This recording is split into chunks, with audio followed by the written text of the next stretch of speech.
Bonsoir mesdames et messieurs, et bonsoir au chef de la classe qui est toujours présent. Et je dis bonsoir à chacune et à chacun des auditeurs qui prennent le temps de nous suivre chaque soir. Et c'est toujours avec un plaisir. Je salue aussi notre mère Dramé Fatoumata. Je salue aussi notre frère Kevin Kwasi, ainsi que le chef de la classe. Et le chef promet qu'il aura aujourd'hui des notes de conduite. Et il promet même qu'il aura moins 13 de conduite pour les élèves. J'espère qu'on peut être indulgent avec les autres. Mais je vous remercie infiniment et nous vous disons extrêmement merci pour toute la fidélité que vous exercez à notre égard. Et c'est toujours un plaisir de vous retrouver chaque soir afin qu'on puisse partager les idées. Et donc, on va tomber directement dans le vif du sujet afin de pouvoir satisfaire les uns et les autres et en ce qui concerne l'actualité du pays. Et donc, on ne va pas vraiment perdre le temps. Je vais tomber directement dans le vif du sujet en espérant bien que ceux qui sont en retard vont pouvoir nous prendre et ils pourront aussi poser les questions et les préoccupations vu déjà les titres et les analyses que nous allons porter.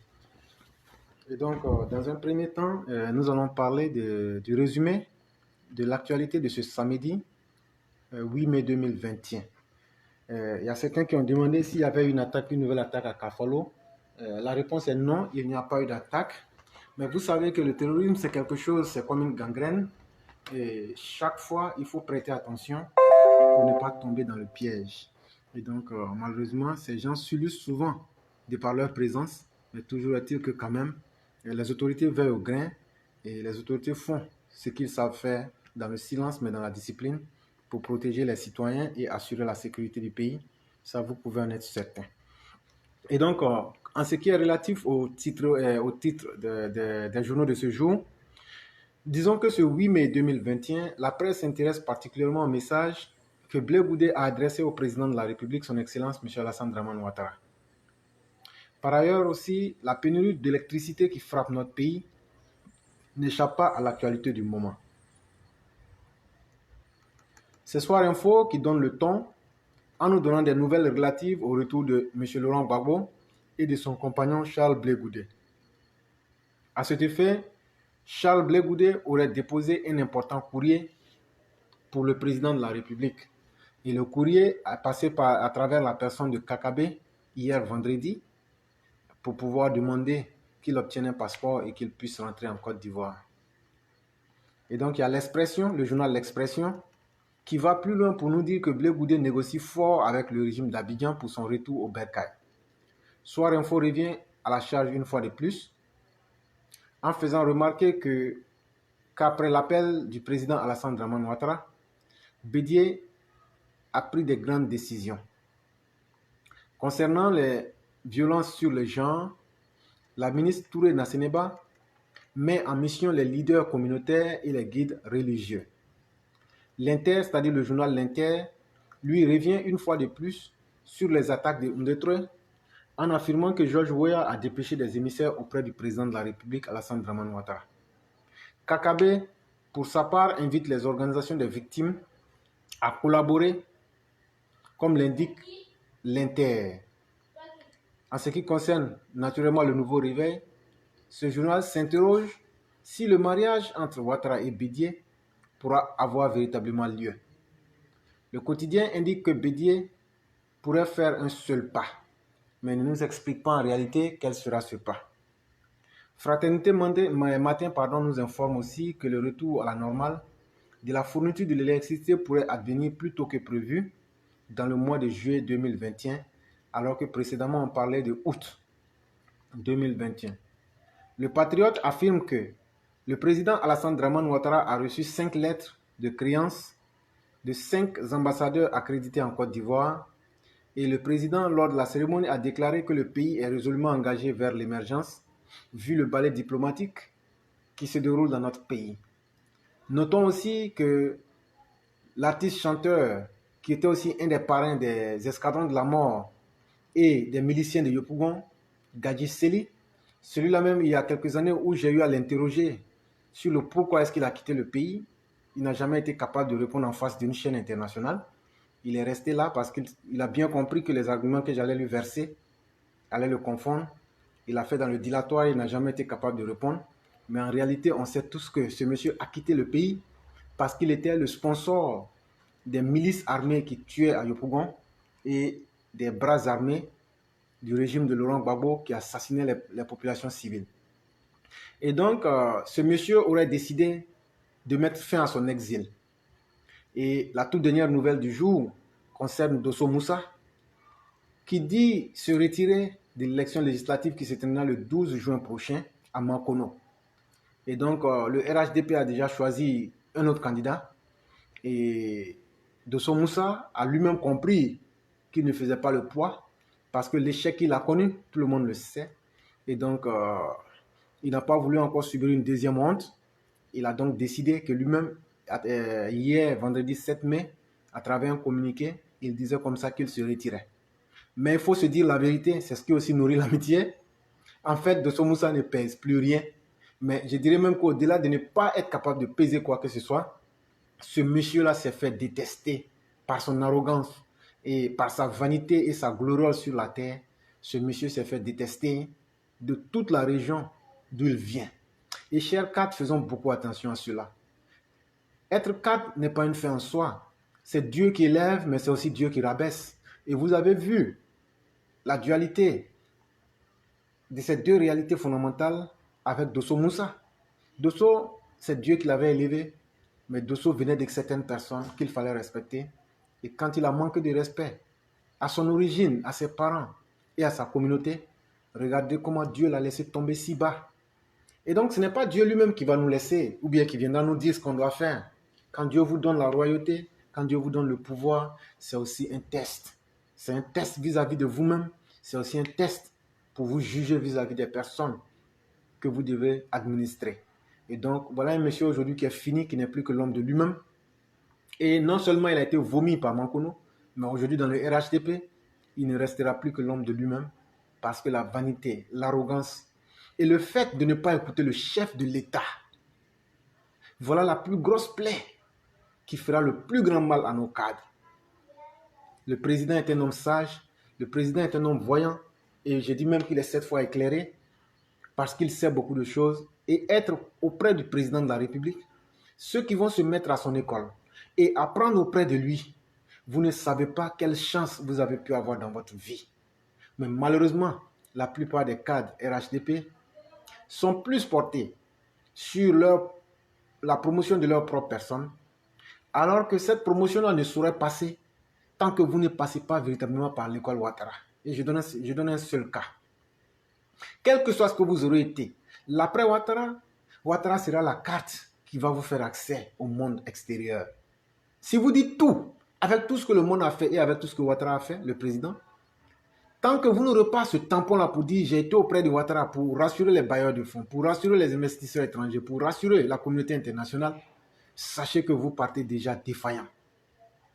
Et ça, c'est quelque chose qu'on ne peut pas avoir en étant éloigné du président Ouattara. Et ça, c'est aussi une pièce maîtresse même qui fait la force du RHDP, la proximité avec Ouattara. Et ceux parmi nos cadres qui vont s'y mettre et qui vont essayer d'apprendre ne serait-ce que les 1/3 de ce que Ouattara vaut, sachez que ce sera vous les plus méritants.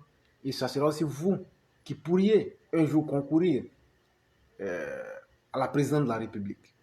Et donc, il faut dire que la réalité, c'est que Dosso Moussa ne veut plus subir une deuxième défaite lamentable. Et donc, quelles que soient les autres explications qu'il donne, nous savons déjà la réalité, mais il ne peut que s'en prendre à lui-même, parce que dans la vie, quand tu as été néfaste, il faut s'apprêter aussi à s'attendre aussi à la justice divine et à la justice même populaire. Nous tombons directement avec le deuxième sujet que j'ai écrit et qui est intitulé « Les déboires de Dagaré avec la justice ». Et donc, tout le monde sait qui s'appelle Dagaré, c'est M. Maurice Kakou Gikaye, qui, au-delà même de ses difficultés avec le PDCI actuellement, il a été entendu hier vendredi par un juge d'instruction, mais après, donc, il a pu regagner son domicile. Et durant donc l'audition qui lui a été administrée, il a été rappelé à M. Kakou Gikaye de ne pas sortir des limites du territoire national sans autorisation précise du juge d'instruction. Il doit aussi s'abstenir de faire des déclarations à caractère subversif ou des déclarations qui pourraient troubler l'ordre public.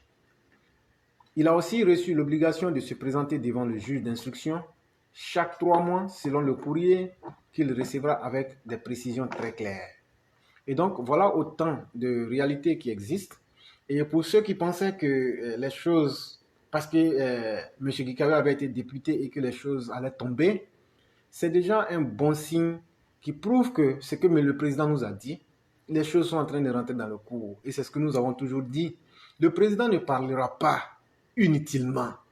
Chers militants et chers Ivoiriens et tous ceux qui font confiance à la Côte d'Ivoire, moi je ne connais pas le président, mais ceux qui le connaissent disent que c'est quelqu'un qui est méthodique. Si le fameux Anselmo, la brute, lui-même dit que c'est quelqu'un qui est méthodique et procédurier, et donc quand il a parlé que justice sera faite, faisons confiance au président de la République, mais ça ne se fera pas comme nous on le souhaite, et ça ne se fera pas selon notre bon vouloir, mais ça suivra les procédures. Je sais que ça peut gêner les uns les autres, mais toujours est-il que ça se fera, c'est ça le plus important. Nous tombons directement dans le troisième sujet, qui est aussi un article que j'ai écrit, l'opposition ivoirienne et le culte de la médiocrité. Et donc nous lisons le sujet. Nous sommes en 2021. Pendant que le monde entier fait la cour à notre pays et que le président de la République a engagé le pays dans la voie du développement et du progrès à tous les niveaux, voilà que nos opposants veulent nous tirer vers le bas. En effet, il faut bien se demander si en Côte d'Ivoire nous avons réellement des opposants. À voir les désordres de tous les gens qui existent chez nos opposants, les déclarations irresponsables au summum du honteux, comme les propos de Picasse le chien enragé, nous pouvons aisément conclure que la Côte d'Ivoire mérite mieux que ses opposants Bana. Grandement frustrés par leur échec successif de déstabilisation du pays, sans projet de société, ni stratégie politique contre le régime en place, cette bande de chacals aux oreilles coupées veut nous distraire avec des comportements qui n'intéressent vraiment plus aucun Ivoirien. Chers opposants, si je puis vous donner un conseil, apprenez à être humble et sachez que le seul choix qui vous sera utile est de revenir apprendre la politique auprès du président Alassane Dramane Ouattara. Alassane Ouattara est de la marque de ces grands hommes qui imposent des directions de développement et tous ceux qui se mettront en marge de cette vision périront comme des idiots, comme le disait très bien Martin Luther King. Et donc, ça c'est un article que j'ai écrit, mais autant il est utile. Et je crois bien que le président l'a dit en 1992, lorsqu'il faut partir pour son dernier voyage en France. Le président Ouattara avait proposé d'intégrer les gens du FPI pour les former, pour ne pas que nous puissions assister à ce chaos que vous avez connu dans la gestion FPI. La gestion d'un pays ne s'improvise pas. La gestion d'un pays ne se donne pas à des gens qui n'ont pas appris la culture de la gestion de la chose publique. Et voilà la grosse plaie du FPI et du FPI en général. Et donc, ils sont limités dans leur capacité de gestion. Ils ne connaissent personne dans le monde. Ils ne connaissent même pas la réalité politique du pays et ils n'ont aucune capacité de planifier sur le court, le long terme. Ne parlons pas du moyen même terme. Et donc, voyez-vous, c'est autant d'handicaps, une fois que vous les accumulez, vous ne pouvez jamais vous en sortir. Et c'est pourquoi je dis à nos opposants, même les opposants qui veulent concourir en 2025, il est utile pour vous de vous rapprocher d'Alassane Dramane Ouattara. On ne vous demande pas de l'aimer. Alassane n'est pas là pour que moi, l'éclaireur, je l'aime, ou bien que la Côte d'Ivoire l'aime. Alassane a été très clair avec nous.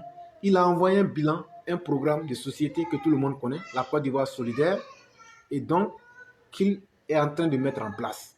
Et c'est vraiment ça qui est le plus important. Et c'est ça, la relation qui doit exister entre nous et les hommes politiques. On ne vote pas un homme politique parce qu'il est le plus populaire.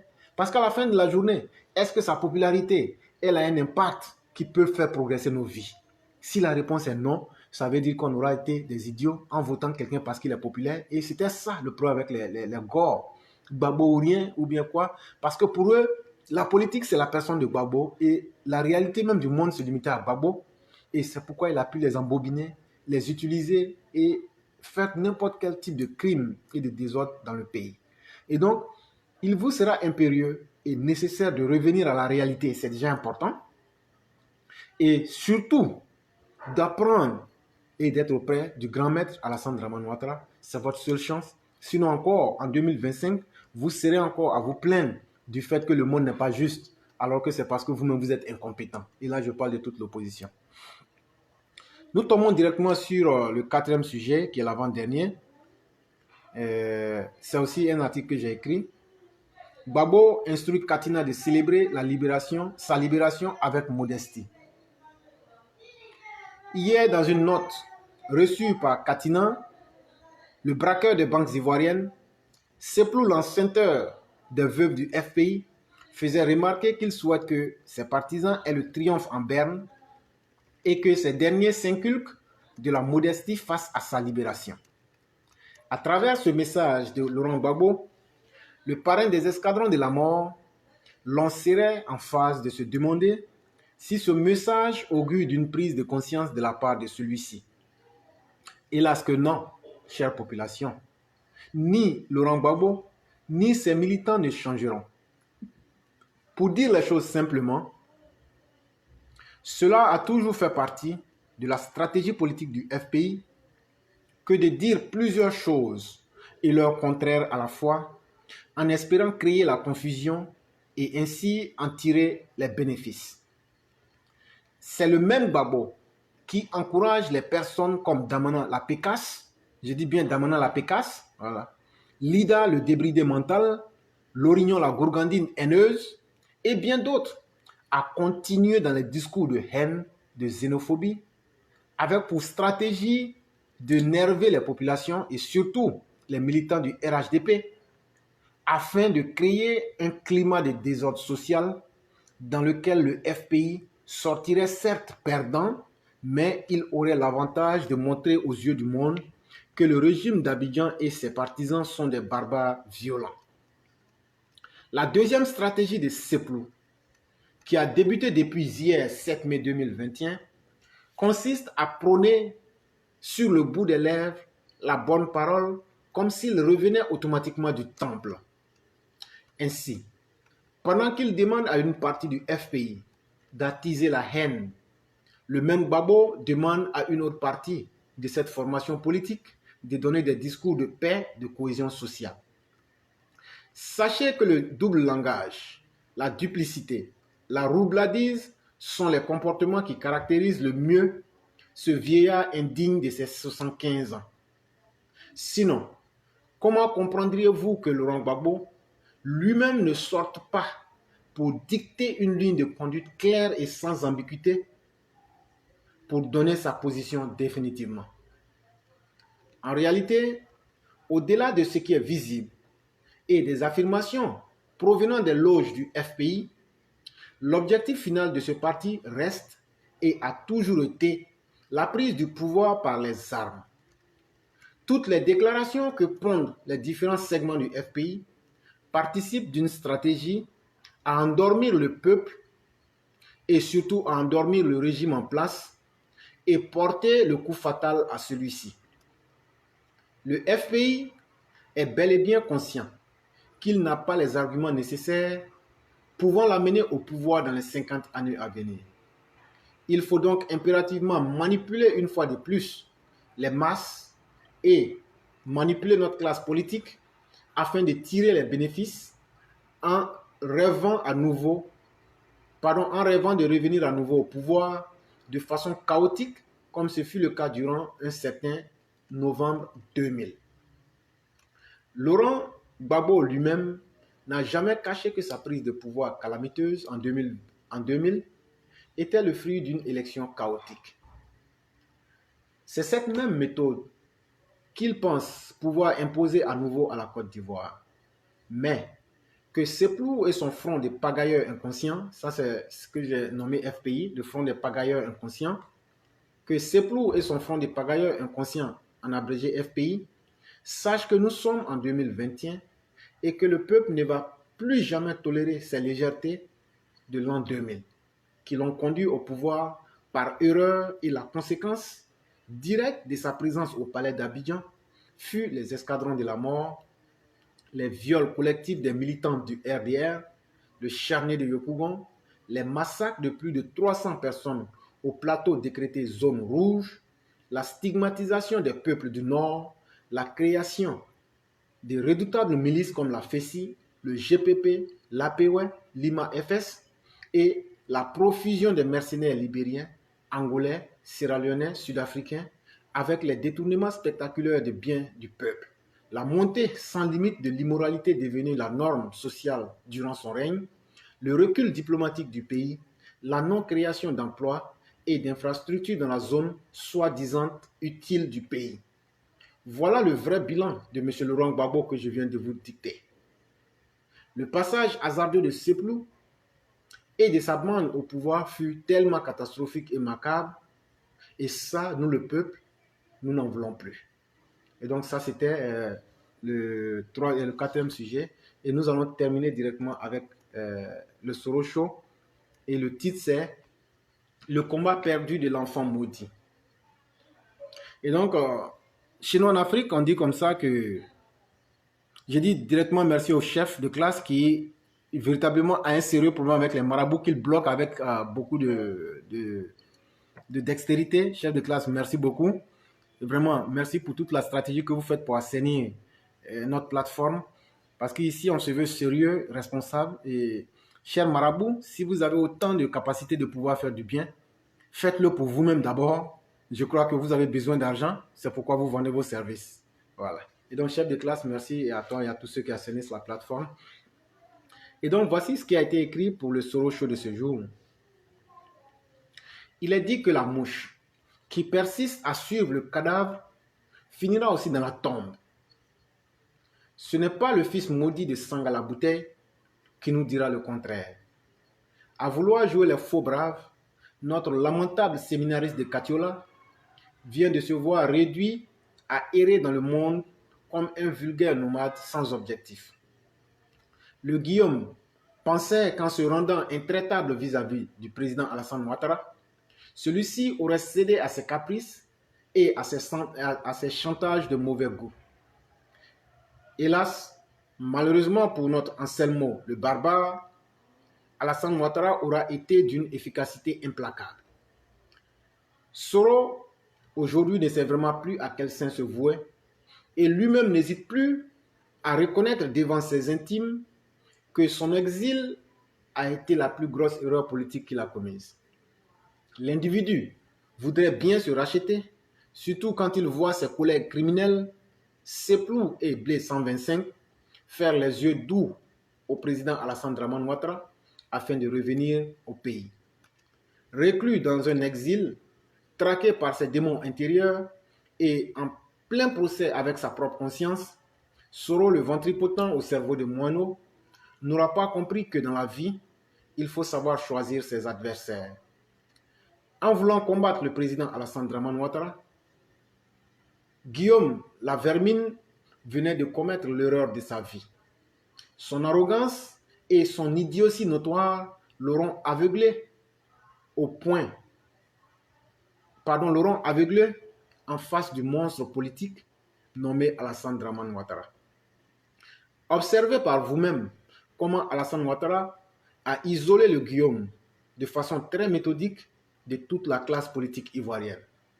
Et ensuite, il a fini par le tuer politiquement dans le pays même et plus encore dans le nord de la Côte d'Ivoire, en faisant de lui un errant dans les zones les plus ténébreuses et malfamées de certaines capitales mondiales. Et donc, chers auditeurs, c'est ce que nous pouvions écrire pour ce 8 mai 2021. J'espère que vous avez aimé les différents éditoriaux. Et nous allons maintenant voir si nous pouvons passer à notre mère, Massiata Blanc, qui elle aussi fait de très beaux textes. Et lorsqu'elle en aura fini, vous pourrez véritablement poser toutes les questions. Ça sera vraiment avec plaisir. Ok.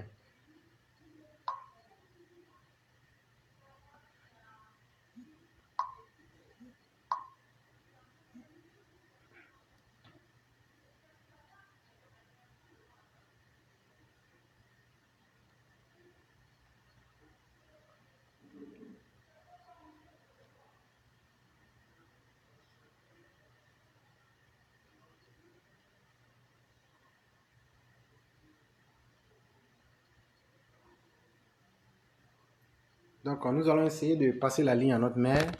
Et je dis encore une fois de plus bonsoir à tous ceux qui sont là et bonsoir au chef de la classe. Et merci de votre fidélité et chaque jour, qui est même la marque qui vous caractérise et qui nous caractérise. Et je suis en train d'essayer d'appeler notre mère et dès que nous l'aurons, elle va faire sa lecture et nous pourrons passer aux différents avis que les auditeurs veulent bien partager avec nous. Allô? Allô? Bonsoir, Oui, bonsoir Madame Blanc, comment allez-vous? je vais très bien, merci. Et vous? Oui, ça va très bien. Voilà. Il Donc, je passe rapidement à mon texte. n'y a pas de problème. Veni, vidi, vici est en latin. Entendez? Je suis venu, j'ai vu, j'ai...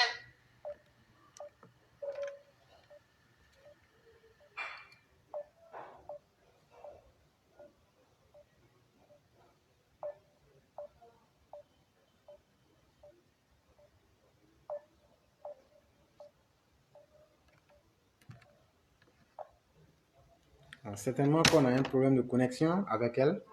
Sinon, à notre niveau ici, je ne crois pas qu'il y ait problème. Hier, on a eu les mêmes problèmes.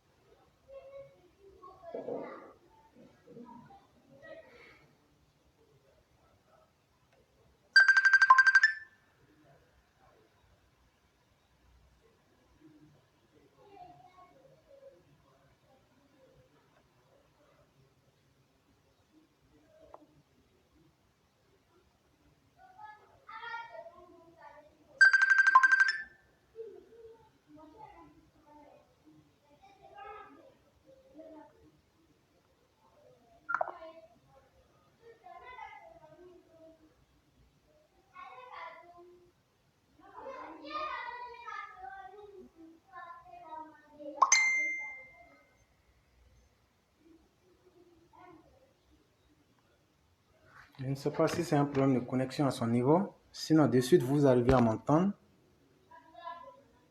Je ne sais pas véritablement. Et si Madame Blanc nous entend, elle peut essayer de revenir à la charge. Parce que je n'arrive pas à comprendre si peut-être le problème c'est à elle son niveau.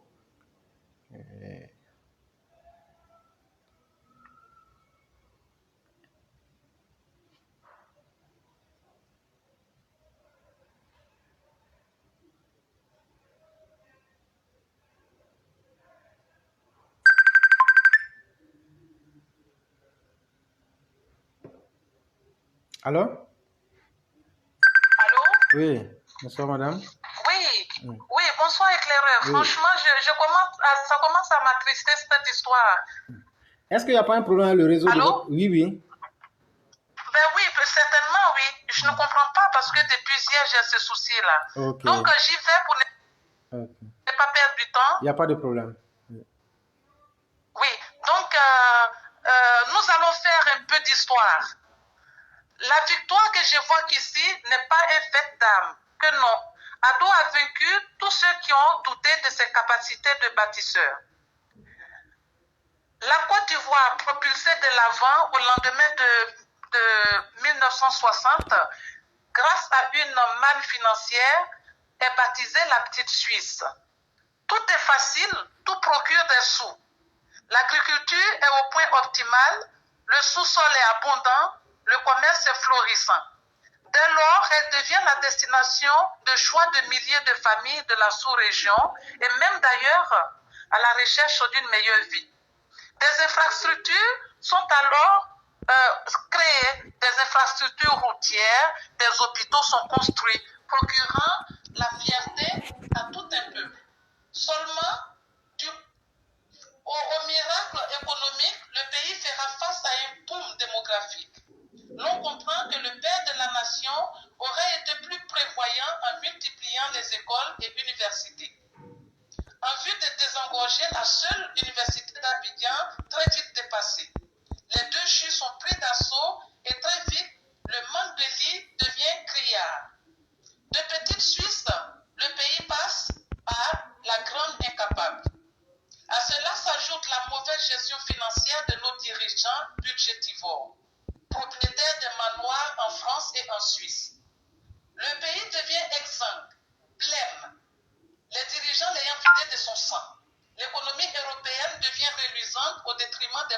nationale. Ces politiciens véreux ne se sont assignés qu'une mission, s'enrichir pour assurer l'avenir de leurs, ignorant de facto l'éthique même de leur métier. Résultat des courses, le pays tangue tel un navire fou qui va à la dérive. Le père de la nation n'a plus le choix. Il faut s'adjoindre une personne capable d'arrêter la folle course du pays vers sa chute. C'est ainsi que son choix portera sur un génie de l'économie, en la personne du Prado. Le grand Houphouët, après s'être loupé bien des fois, notamment sur la désignation de Zouéba comme dauphin constitutionnel, vient d'avoir une idée de génie. A-t-il eu seulement raison de miser sur l'actuel Alassane Ouattara pour redresser une économie d'un pays qui a été sévèrement saigné par ses dirigeants? À bientôt pour la suite. C'est nous qui vous disons merci. Merci beaucoup. Surtout que vous avez, de l'avoir lu. Vous avez entendu parler du fils de la pluie, Zouéba? Le fils oui, c'est ça. Le fils de l'eau. Oui, effectivement. Il a tout dit que chier. Vraiment. C'est nous qui vous disons merci. Et les auditeurs ont beaucoup apprécié. Et vraiment, merci à vous. Oui, ok, vous passez une très bonne soirée. Je leur dis merci. Okay, à demain. Merci à demain. beaucoup.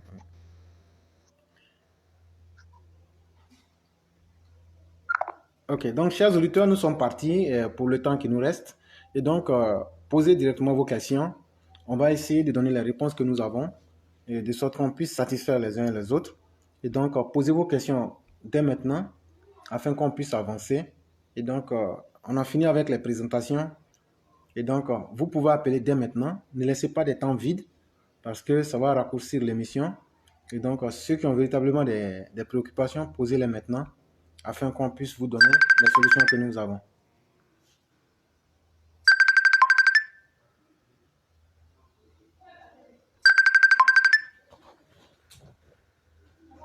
Allô? Oui, bonsoir madame. Bonsoir monsieur Leclerc. Oui, comment allez-vous? Oui, ça va. Ok. Et bonsoir toute la classe. Oui. Bonsoir à vous-même. Allô? Oui, bonsoir, oui. Ah non, moi j'ai des questions à poser. Je ne sais pas si c'est possible. Oui, vous pouvez poser vos questions. C'est à propos de Blé Boudé. Tout ce que le président a dit qu'il peut rentrer en Côte d'Ivoire. C'était hier, non? Ou avant-hier, j'ai vu sur Facebook. Il a envoyé les gens avec l'aide pour le Prado. Mais pourquoi ça? Non, mais madame, il faut que vous compreniez quelque chose. C'est un Ivoirien. Oui. Et en même temps aussi, si la justice internationale a dit qu'il n'a rien fait, c'est eux qui disent qu'il n'a rien fait. Mais s'il veut revenir en Côte d'Ivoire pour que nous le montrions, parce qu'on ne peut pas demander quelque chose son contraire. Quand on a libéré Blé Boudé, c'est nous tous qui n'étions pas contents. Maintenant, est-ce que ça veut dire qu'en venant dans son pays, est-ce qu'il n'aura plus rien à faire? Est-ce que le peuple aura pardonné le mal qu'ils ont fait? Nous, on n'a pas pardonné. Et donc, qu'il vienne, il va venir affronter les vraies victimes. C'est pourquoi il est important. Si la justice mondiale a échoué, la justice en Côte d'Ivoire et les victimes sauront prendre leurs responsabilités pour leur faire savoir qu'il y a eu une erreur de la justice parce que les victimes et ceux qui ont été les bourreaux, les victimes de ces personnes-là existent toujours et c'est des personnes réelles. Et il fallait compter avec ces personnes-là. C'est vraiment important.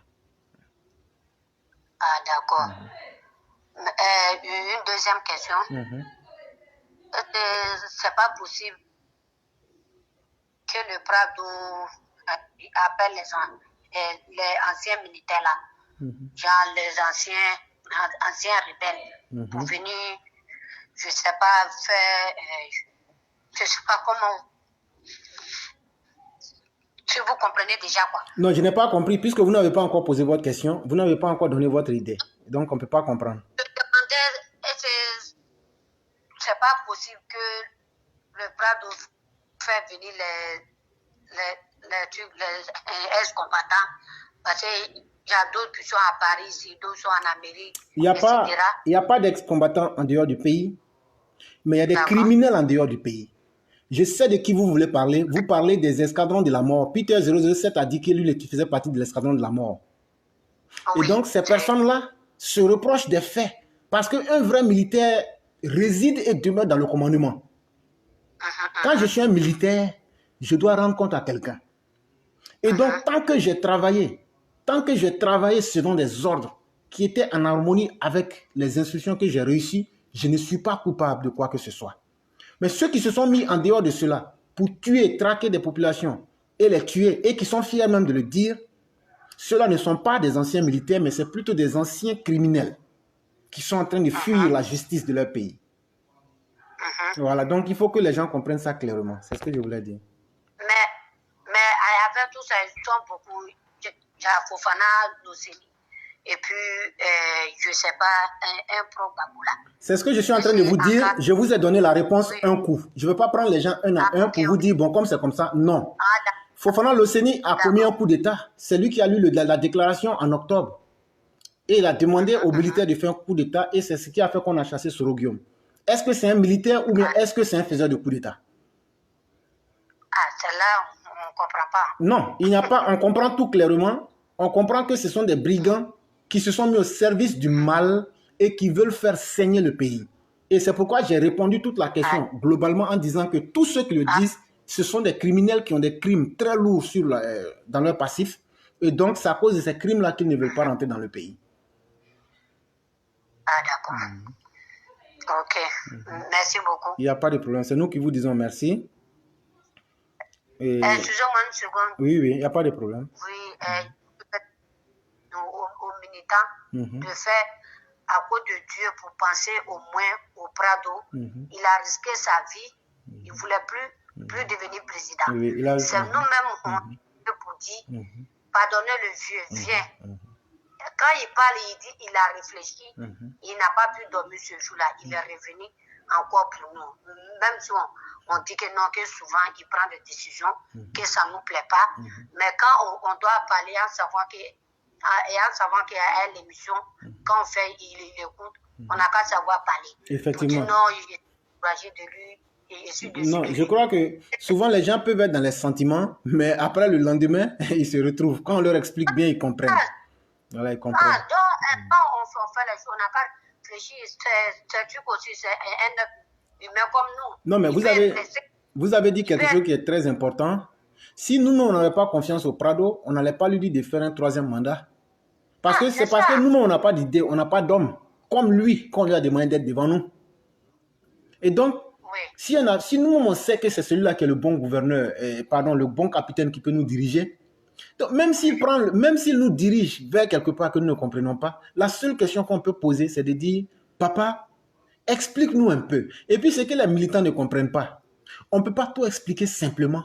Si on veut vous expliquer certaines choses-là, il y a des gens qui vont prendre leur bagage la même nuit pour quitter le pays. Il y a des choses qu'on n'explique pas, mais il y a des choses qu'on prépare le peuple doucement. Et à travers ça, je vais dire aussi que les gens ne comprennent pas ceci.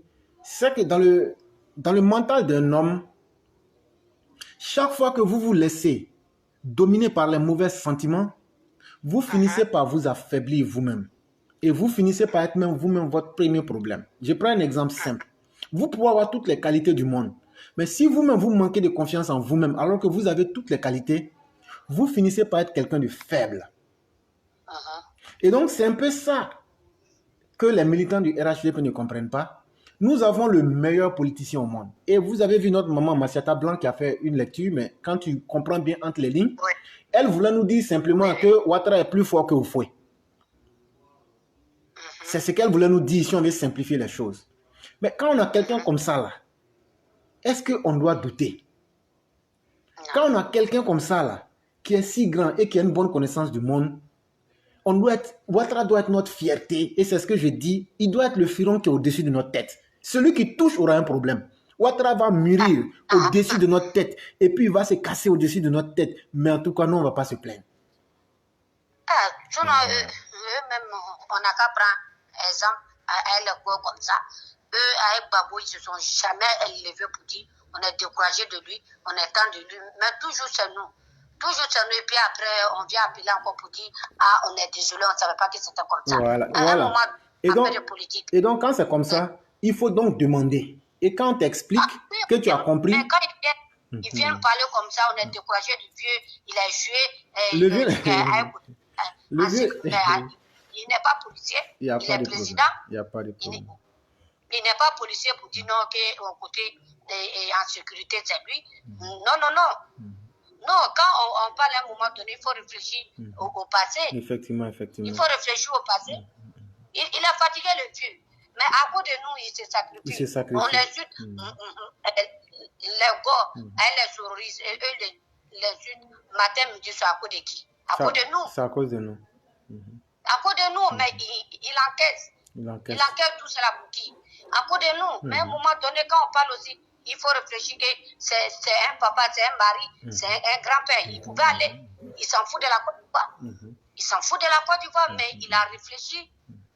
Il a réfléchi. Dans un moment donné, la politique là, si on ne comprend pas, on s'éteint et puis on écoute ceux qui comprennent. On fait comme ça.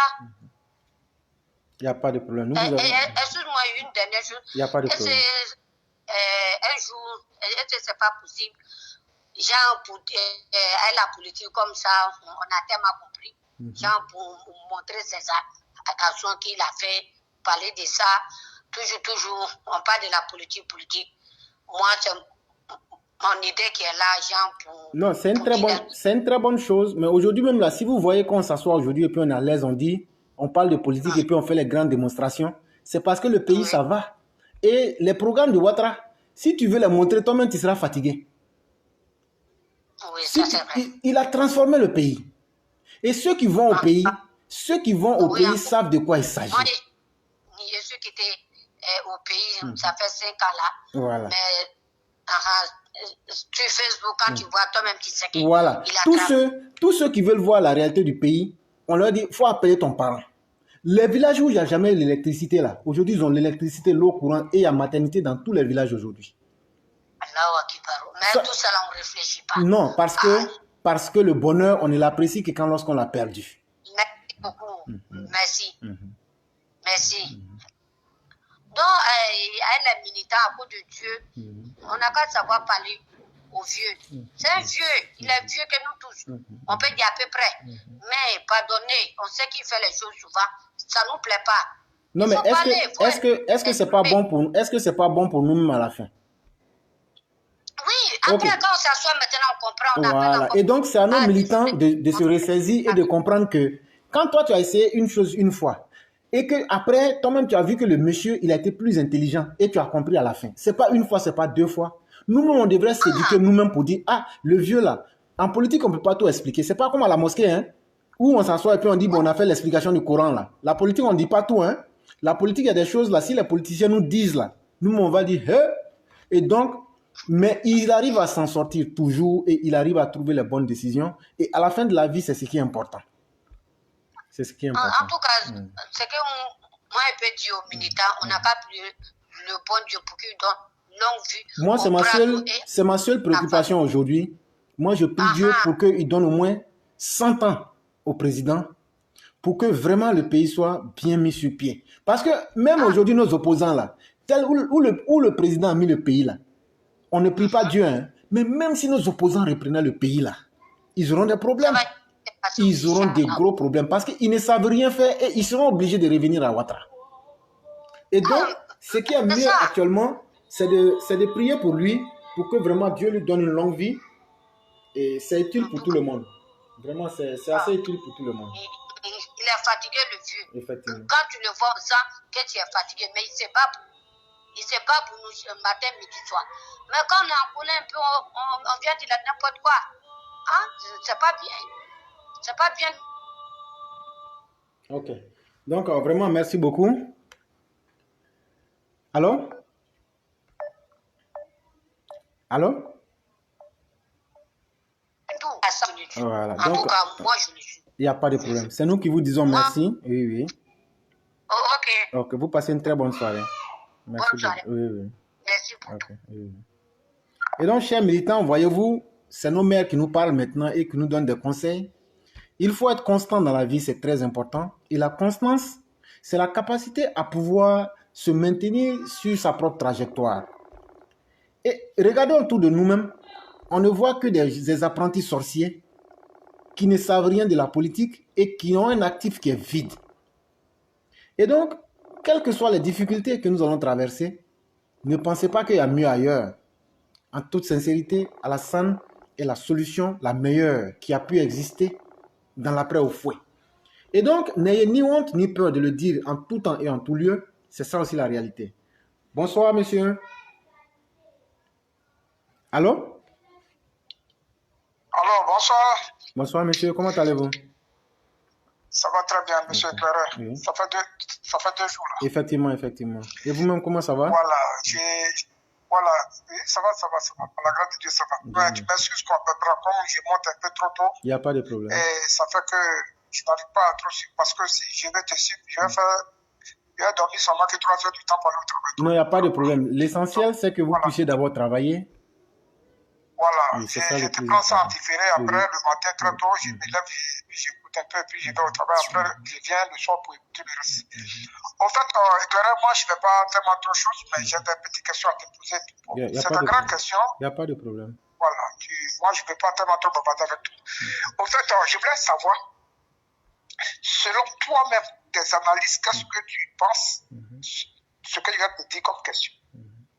Quand je vois que le président de la République, tu te rappelles très bien, lui a dit que, pas plus tard que hier ou avant-hier, j'ai eu à appeler Bédier. Je ne sais pas si tu te rappelles. Oui. Lorsqu'il a reçu les gens de la population. Parfait, c'est juste ça. Et alors, il a eu à dire que, même il a instruit le Premier ministre Patriarchi de discuter que la place du PDCI se trouve comment on appelle, au RADP. C'est pas ça? Effectivement, c'est ça.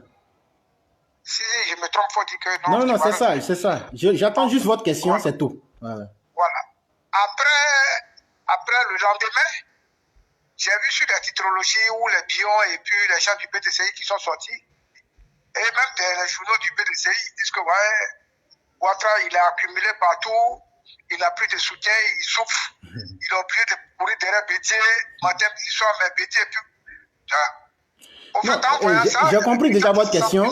J'ai compris votre question. Voilà. Et je vais répondre directement pour vous dire que tout le monde a le droit de dire ce qu'il veut. Et aujourd'hui, la liberté d'expression est tellement réelle sous le régime de Ouattara. Mais la réalité aujourd'hui, si vous avez suivi le résumé de l'actualité politique, j'ai aussi dit que Bédier est prêt à faire des concessions. Et donc, en fait, j'avais déjà analysé ça par le passé et j'avais dit comme ça qu'en réalité, Bédier n'a plus d'autre choix. Soit le PDCI devient parti tribal et le PDCI disparaît totalement, ou bien Bédier s'aligne et Bédier va faire fondre le PDCI au sein du RHDP et c'est le choix qu'il a en main. Maintenant, est-ce que ça sera fait? Sinon, si vous prenez les gens individuellement, les gens parlent beaucoup, mais demandez-vous, qu'est-ce que Bion même a pu apporter à la Côte d'Ivoire en tant qu'un individu? Et qu'est-ce que Bion a pu apporter dans le PDCI en tant qu'un individu? Et surtout, quelqu'un même qui vit sur des fonds volés, des fonds que lui, son père et Bédier ont volés, ils ont détruit 3 grandes sociétés comme ça, de l'État de la Côte d'Ivoire pour pouvoir en arriver là où ils sont. Et donc, lui, il est très mal placé pour dire que Bédier ne fera pas ça. Mais ce n'est pas parce que c'est un choix qui est opéré parce qu'eux le veulent, mais c'est parce que c'est la réalité politique qui leur dicte cela. Et donc ça, soit ils prennent ce que la main tendue de Ouattara, ou bien ils vont être éliminés carrément de la scène politique. Maintenant, tout ce que vous entendez à côté, c'est comme un peu les paroles de quelqu'un qui est frustré, mais qui veut exister. Sinon, ça n'a aucune réalité et ça n'a aucune importance. Ok. Je peux continuer, j'espère. Oui. On a 5 minutes, en fait, donc j'aurais souhaité que vous avez déjà utilisé 3 minutes 48. Donc, si vous pouvez aller directement aux questions. Voilà. Non, moi je vais directement. Qu'est-ce que tu vois dans l'avenir du FPI, et l'avenir du FPI chose? Parce qu'après la démission de Jean Bonnet, est-ce que Afrique ça ne va pas brader le FPI, comme ils ont l'habitude de dire, son père fondateur, je ne sais pas le grand. Oui, effectivement, quand on regarde un peu l'avenir du FPI, vous savez que Afi, effectivement, s'il brade le FPI comme ça pourrait advenir, il se tue politiquement lui-même. Parce que, vu déjà tout ce qu'il a pu faire et déjà ce que le FPI même pense de lui, ils vont toujours le voir en traite et ils vont toujours chercher à le mettre au bas de l'échelle. Et donc, c'est un choix qui est limité à eux. Mais toujours est-il qu'aujourd'hui, comme je l'ai déjà expliqué, le FPI en lui-même n'existe pas. Parce qu'il faut qu'un parti qui existe ait une idéologie forte. Or, aujourd'hui, Ce qui fait la valeur dans dans le FPI, c'est le nom de Gbagbo et la nostalgie qu'ils ont. Parce que eux, à un certain moment, dans le désordre, ils profitaient. Mais on ne peut pas bâtir un parti politique sur ça. Pour dire, comme quand Gbagbo était là, bon, moi, j'ai gagné de l'argent facile. Et donc, c'est pourquoi je l'aime. On ne peut pas bâtir un pays sur ça. Et ça, c'est une nostalgie malsaine. Et donc, il va falloir que ces personnes, si elles veulent réellement faire de la politique, qu'elles assainissent d'abord même leur conception de la politique et qu'elles essayent aussi de se remettre à jour parce que c'est devenu beaucoup plus sérieux et les contextes ont beaucoup changé. Aujourd'hui, on ne peut pas compter sur une armée tribale pour venir conquérir le pouvoir. Aujourd'hui, les discours vides, Ouattara est venu fermer la bouche de tout le monde. Il dit un vrai politicien, ça ne fait que travailler. Ça parle peu, mais ça doit travailler. Et c'est ce que Ouattara est venu prouver. Et donc, nous sommes fiers de cela. C'est ce qui est le plus important. Ok, mais la division comment on appelle ça, des gens bonnets, qu'est-ce que toi tu en penses? Bon, c'est ce que je disais. Ces gens-là, ne vous intéressez pas à eux parce que même en parlant d'eux, on leur donne une certaine importance. Nous sommes dans les grands projets de développement. Nous parlons de l'Assane Dramane Ouattara. Jean Bonnet, qu'est-ce qu'il a été dans sa vie? Il n'a jamais été quelqu'un. Et il ne peut rien apporter. C'est quelqu'un qui est un suiveur. Et donc, sa démission, elle est dans la droite ligne comment dirais-je, des événements du moment. C'est quelqu'un qui a faim, c'est quelqu'un qui cherche à manger.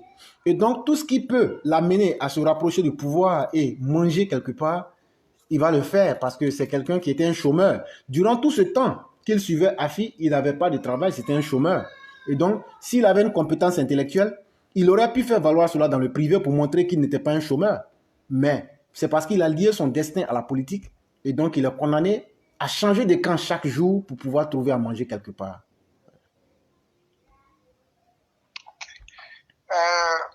Comme les opposants prennent à faire des coupures de courant comme affaire d'État, comme si c'était l'État ne valait rien, j'espère que dans ton truc, dans tes analyses, tu devrais faire la différence entre Bédié, quand Bédié était au pouvoir, il y avait combien de kilowatts de courant que la Côte d'Ivoire avait, et quand Babo était là, et quand Ouattara était là. Au lieu qu'ils vont rester là en train de chanter pour dire non, on coupe courant partout, la population va se révolter, ceci, cela, mais c'est quoi ils parlent? Donc moi, j'aimerais que tu fasses ton dernière chose, et puis moi, je finis avec toi. Merci. Il n'y a pas de problème, et ça fait tellement rire. Quand vous êtes en Côte d'Ivoire, vous vous rendez compte que tout ça, c'est faux.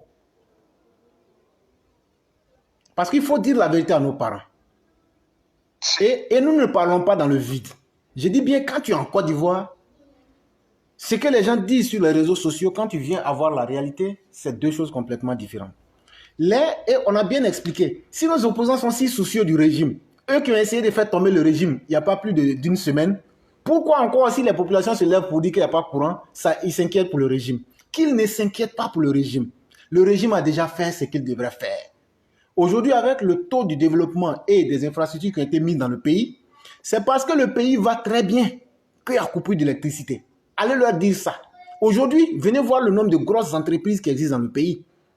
Venez voir aujourd'hui la taille des investissements. Mais la vraie réalité, s'ils sont si soucieux qu'ils aillent dans les mosquées et dans les églises et qu'ils disent à Dieu de faire venir la pluie, parce que la structure de l'énergie que nous avons choisie, voilà, il faut un peu d'eau. Donc, ils n'ont qu'à aller à la mosquée. Si vraiment ils aiment le pays, et c'est eux qui font sortir les pasteurs militants, ils n'ont qu'à demander à leurs pasteurs militants de prier. Quand l'eau va venir, là, ils vont voir qu'il y aura le courant partout. Et donc, ça là, et nous on leur dit encore, même si le président même nous dit de payer des allumettes, ce qui se fait là, supposons même que ce soit vrai, et puis que toute la Côte d'Ivoire est dans le noir là, tant que c'est Ouattara qui est notre président là, nous on est dans la lumière. C'est pas fini. Voilà. Faut même pas que ça n'a qu'à couper de courant, ça n'a qu'à couper même de soleil. Mais nous là, tant que c'est Ouattara qui est le président là, nous on va allumer cailloux avec bois et puis on va rester là, on va aimer ça aussi. Donc eux ils n'ont qu'à garder leurs soucis là pour eux. Si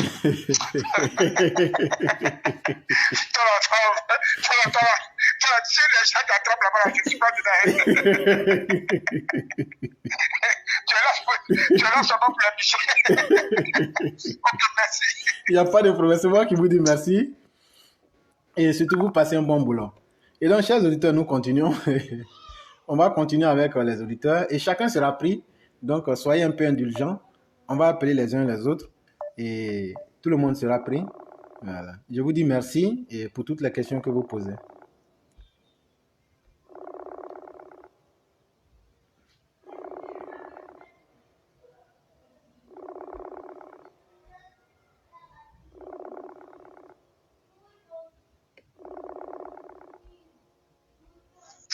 Allô?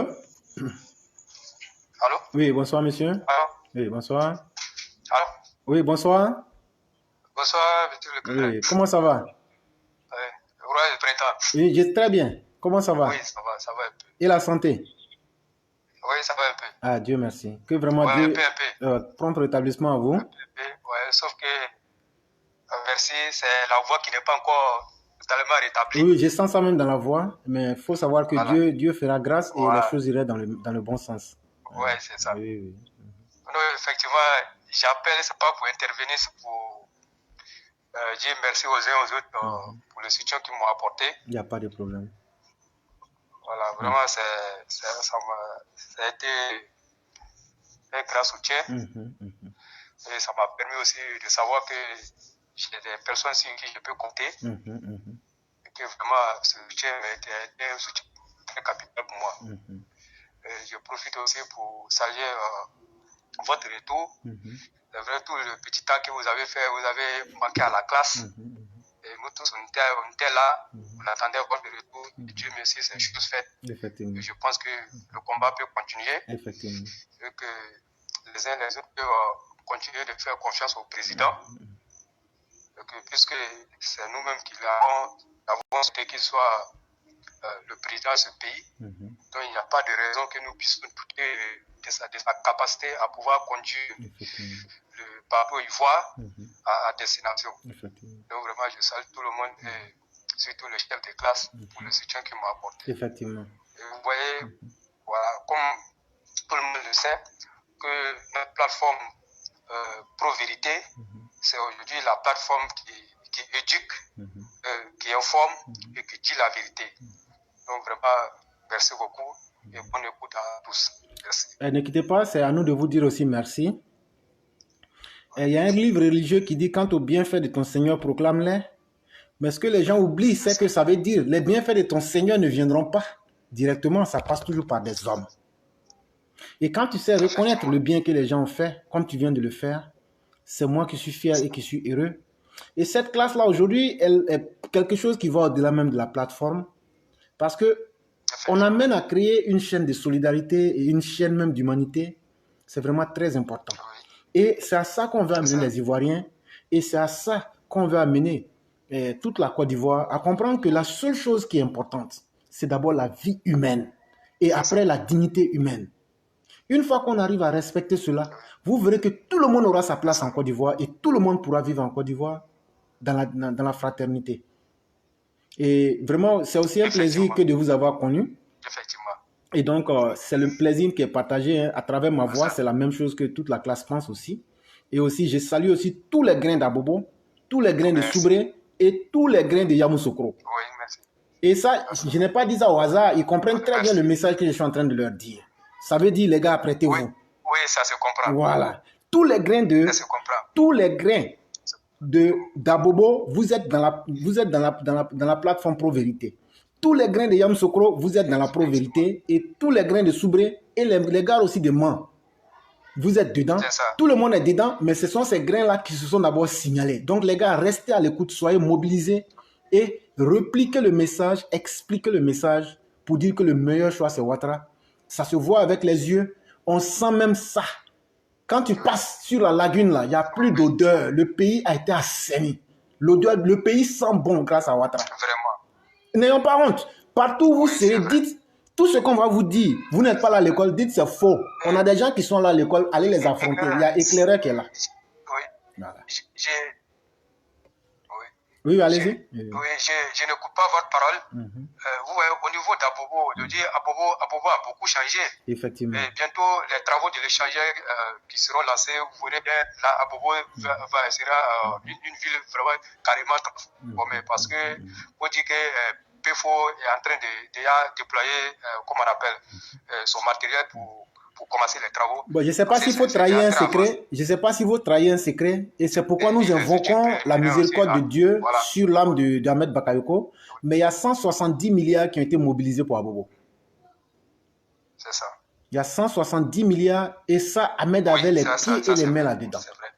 Et donc, c'est des choses qui se feront. Et c'est pourquoi nous disons aux populations, sincèrement, Alassane est là pour votre bonheur. Toute personne qui va vous dire autre chose, dites-leur. On vous a vu avant lui. Mais vous n'avez rien fait que nous tuer. Vous n'avez rien fait que nous faire des promesses vides. Et donc, nous préférons aller vers celui que vous avez dit qu'il était étranger, le candidat des étrangers. Mais aujourd'hui, il allait à l'étranger pour prendre l'argent des étrangers pour venir investir en Côte d'Ivoire. C'est ça aussi une réalité qu'on ne peut pas mentir. On ne peut pas dire. Ils vont encore dire que c'est faux. C'est ça. Voilà, donc c'est vraiment important. Imaginez-vous. Mais imaginez-vous l'éclaireur. Michel Candesus, le tout-puissant Michel Candesus du FMI, qui ne cesse de tarir de l'autre pour Ouattara. Quand vous voyez un homme de la trempe de Candesus qui vient, qui donne, qui dit tout le bien que Ouattara a fait à travers ces 180 pays qu'il a pu redresser l'économie.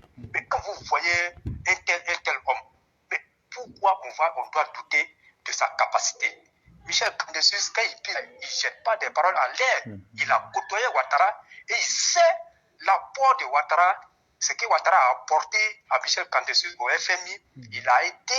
Candesus a reçu sa mission. N'eût été l'apport de Ouattara, c'est pas sûr que Candesus allait réussir sa mission aussi facilement. Le roi, je vais te faire. C'est dire que l'homme a une dimension au-delà de ce que nous on pense. Et je vais te faire un peu rire avant que tu ne continues. L'homme a une dimension. Oui. Il y a notre sœur Fiona Kara qui dit comme ça que surtout les algues sur la lagune étaient trop moches. Et là, moi, je vais ajouter que ça ressemblait même au visage de Koudou. Ça ressemblait, la lagune d'antan, sous le régime de Gbagbo, ressemblait aux cheveux et au visage de Laurent Gbagbo. Voilà, c'est ce que je voulais ajouter. Vraiment, c'est important. Donc c'est Dieu, Ouattara, il a tellement fait pour le monde entier. Aujourd'hui, c'est ce que moi j'ai toujours l'habitude de dire aux uns et aux autres. Aujourd'hui, aucun pays en Afrique tous les pays rêvent d'avoir Alassane Ouattara chez eux. Quand tu vois le travail de ce monsieur, en si peu de temps, mettre la Côte d'Ivoire à un niveau, c'est inimaginable. Et on sortait d'une guerre civile de 10 ans.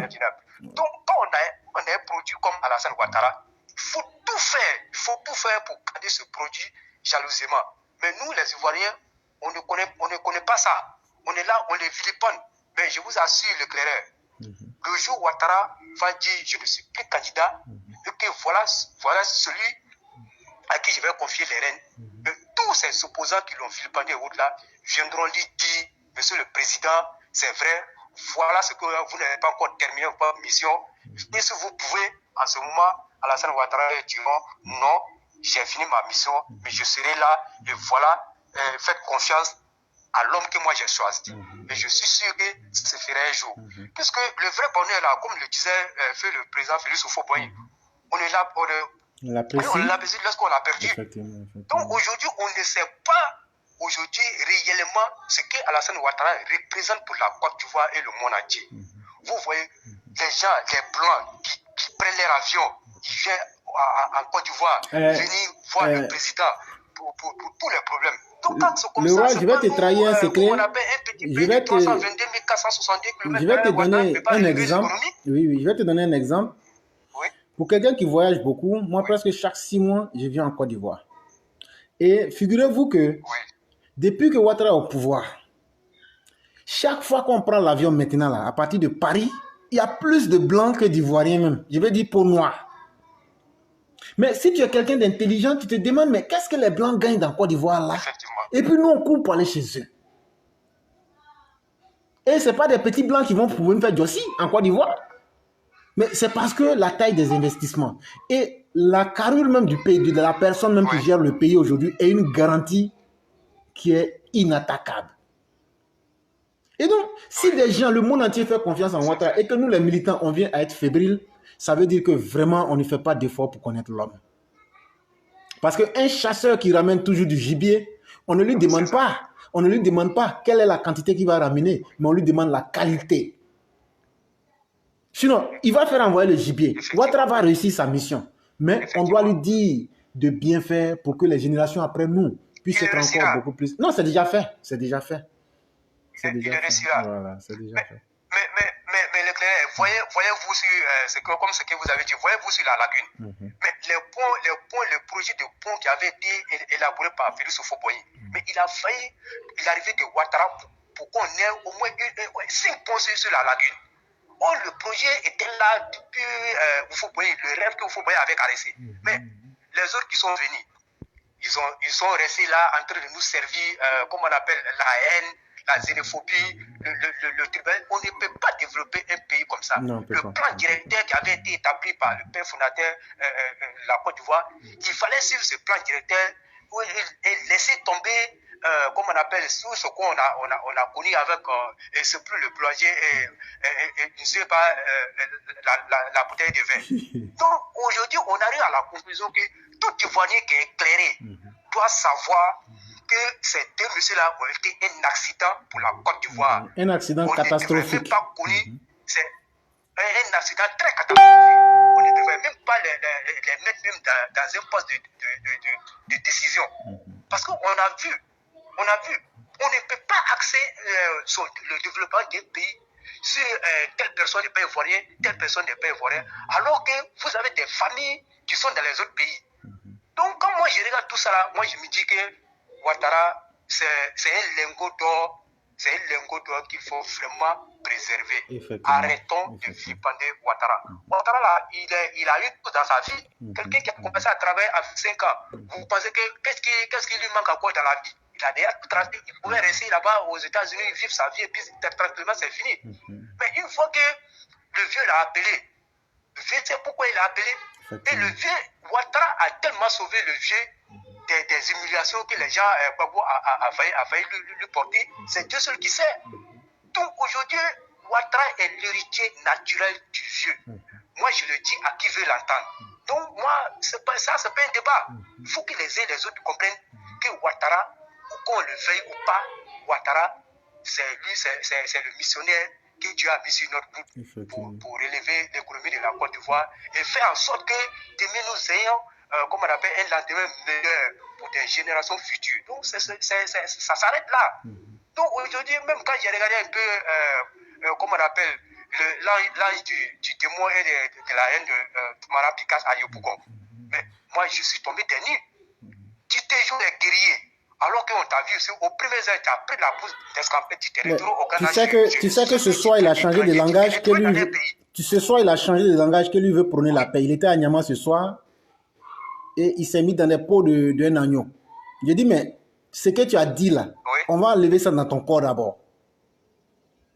Même s'il veut, il n'a qu'à aller dormir au temple. Mais quand on va le prendre là, on va enlever ça dans son corps. C'est ça. Donc, c'est nous qui vous disons vraiment merci. Oui. Moi, j'ai dit, laissez Toumara Picasse. Voilà. Ok. Sinon, on l'a vu devant le DG de la police, il était assis, on dirait un pingouin. On l'a vu. Merci beaucoup. Il n'y a pas de problème. Surtout, prompt rétablissement. Il n'y a pas de problème. Il n'y a pas de problème. C'est un plaisir. Merci beaucoup. Au chef de l'époque, je vous salue là-bas. Il n'y a pas de problème. Merci beaucoup. Et donc, chers auditeurs, nous allons vous prendre, vous n'avez pas à vous inquiéter, tout le monde sera pris.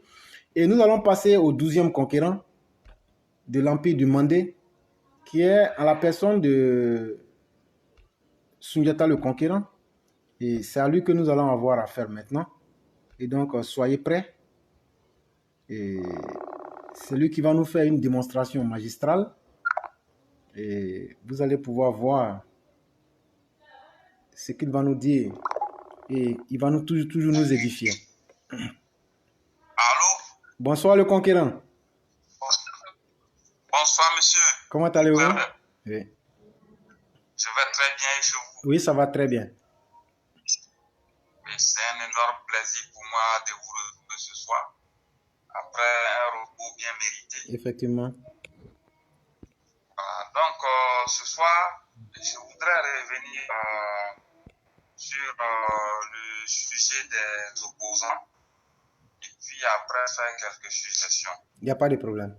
Vous voyez la dynamique de réconciliation que le président de la République a voulu engager. Lui est de bonne volonté, mais il y a une réalité qui est là. Les opposants que que nous avons en face ne sont pas de bonne volonté. Ils ne sont pas du tout de bonne volonté. Ce qui m'amène déjà... C'est ce que les églises de réveil appellent, c'est des personnes de peu de foi. Voilà, ce qui m'amène déjà à conclure ce qui pourrait advenir. La finalité de tout ce qui est en train de se passer, moi, je connais déjà. Le chef de l'État fait des efforts pour les faire venir, pour essayer d'apaiser les cœurs. Mais vous allez voir, chers éclaireurs, vous allez voir ce qui va se passer. Ils vont rentrer. Quand ils vont rentrer là, ce qui va les intéresser sera de déstabiliser la Côte d'Ivoire. Tout le monde connaît ça. Sera de créer le désordre et la chienlit dans le pays. Ça, c'est ce qu'ils vont faire. Ça même, on n'a même pas besoin d'être un devin pour savoir ça. Vous voyez un peu. Donc, pour enchérir sur cette longueur d'onde-là, moi, qu'est-ce que je voudrais dire? Je voudrais demander vraiment au RHDP et au président de la République de vraiment remobiliser la base militante et les troupes. Il faut qu'on soit suffisamment prêt. C'est vrai qu'on va les faire venir, mais la réalité est là, l'adversité sera rude. Elle sera rude. Ce que nous connaissons, ils vont à tout prix préparer des coups de déstabilisation, chers éclaireurs, je vous le dis. C'est même pas l'objet d'un doute. C'est pour cela que maintenant, là, moi, je voudrais revenir encore sur le volet judiciaire. Il faut que la justice sévisse. La justice doit sévir. En aucun cas, on ne peut pas sacrifier des milliers de vies sous le prétexte de la réconciliation. Non, c'est totalement inadmissible. C'est inadmissible. Il faut qu'une bonne fois pour toutes, Laurent Gbagbo et Charles Blé Goudé ont été condamnés. Vraiment, il faut que la justice soit maintenue. Il faut qu'ils purgent leur peine. Parce que ce qui va se faire là, moi, je ne souhaite pas qu'ils soient amnistiés. On parle de réconciliation, mais s'ils gênent que la justice ne les ménage pas, logiquement, ils doivent se retrouver en prison. C'est la logique, ça. Mais au cas où ils ne se retrouveraient pas en prison, vraiment, il faut que cette peine-là reste.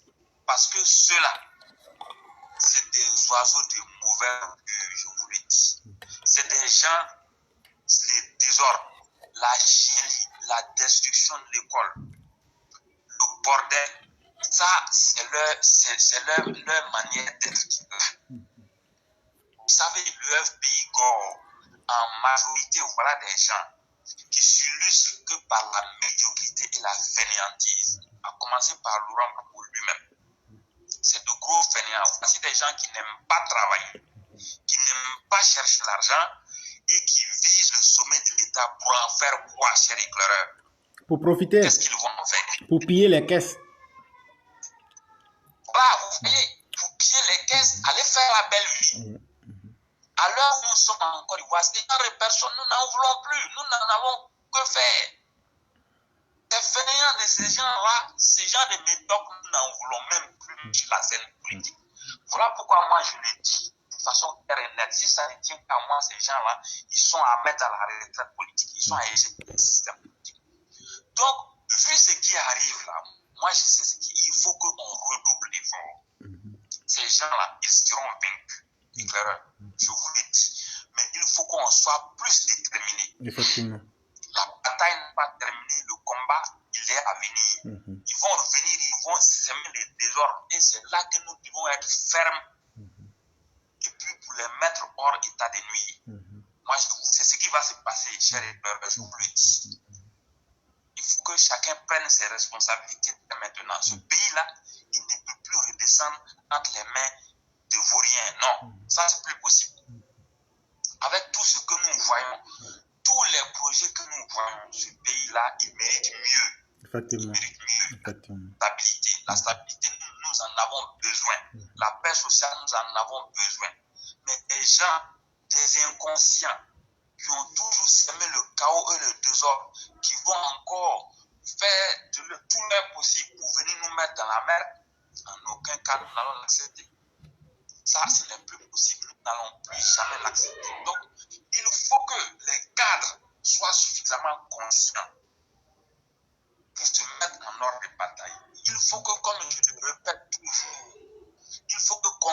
l'éducation soit donnée en première position aux militants de base, pour qu'ils se sentent au cœur de la lutte politique et de la gouvernance du pays. Il faut vraiment remobiliser les troupes. Nous devons être prêts. La vie est faite de lutte. La vie est un perpétuel combat. Parfois, on est dit, quand vous êtes fatigué de lutter, vous n'abandonnez pas, mais vous vous reposez un peu et puis vous reprenez.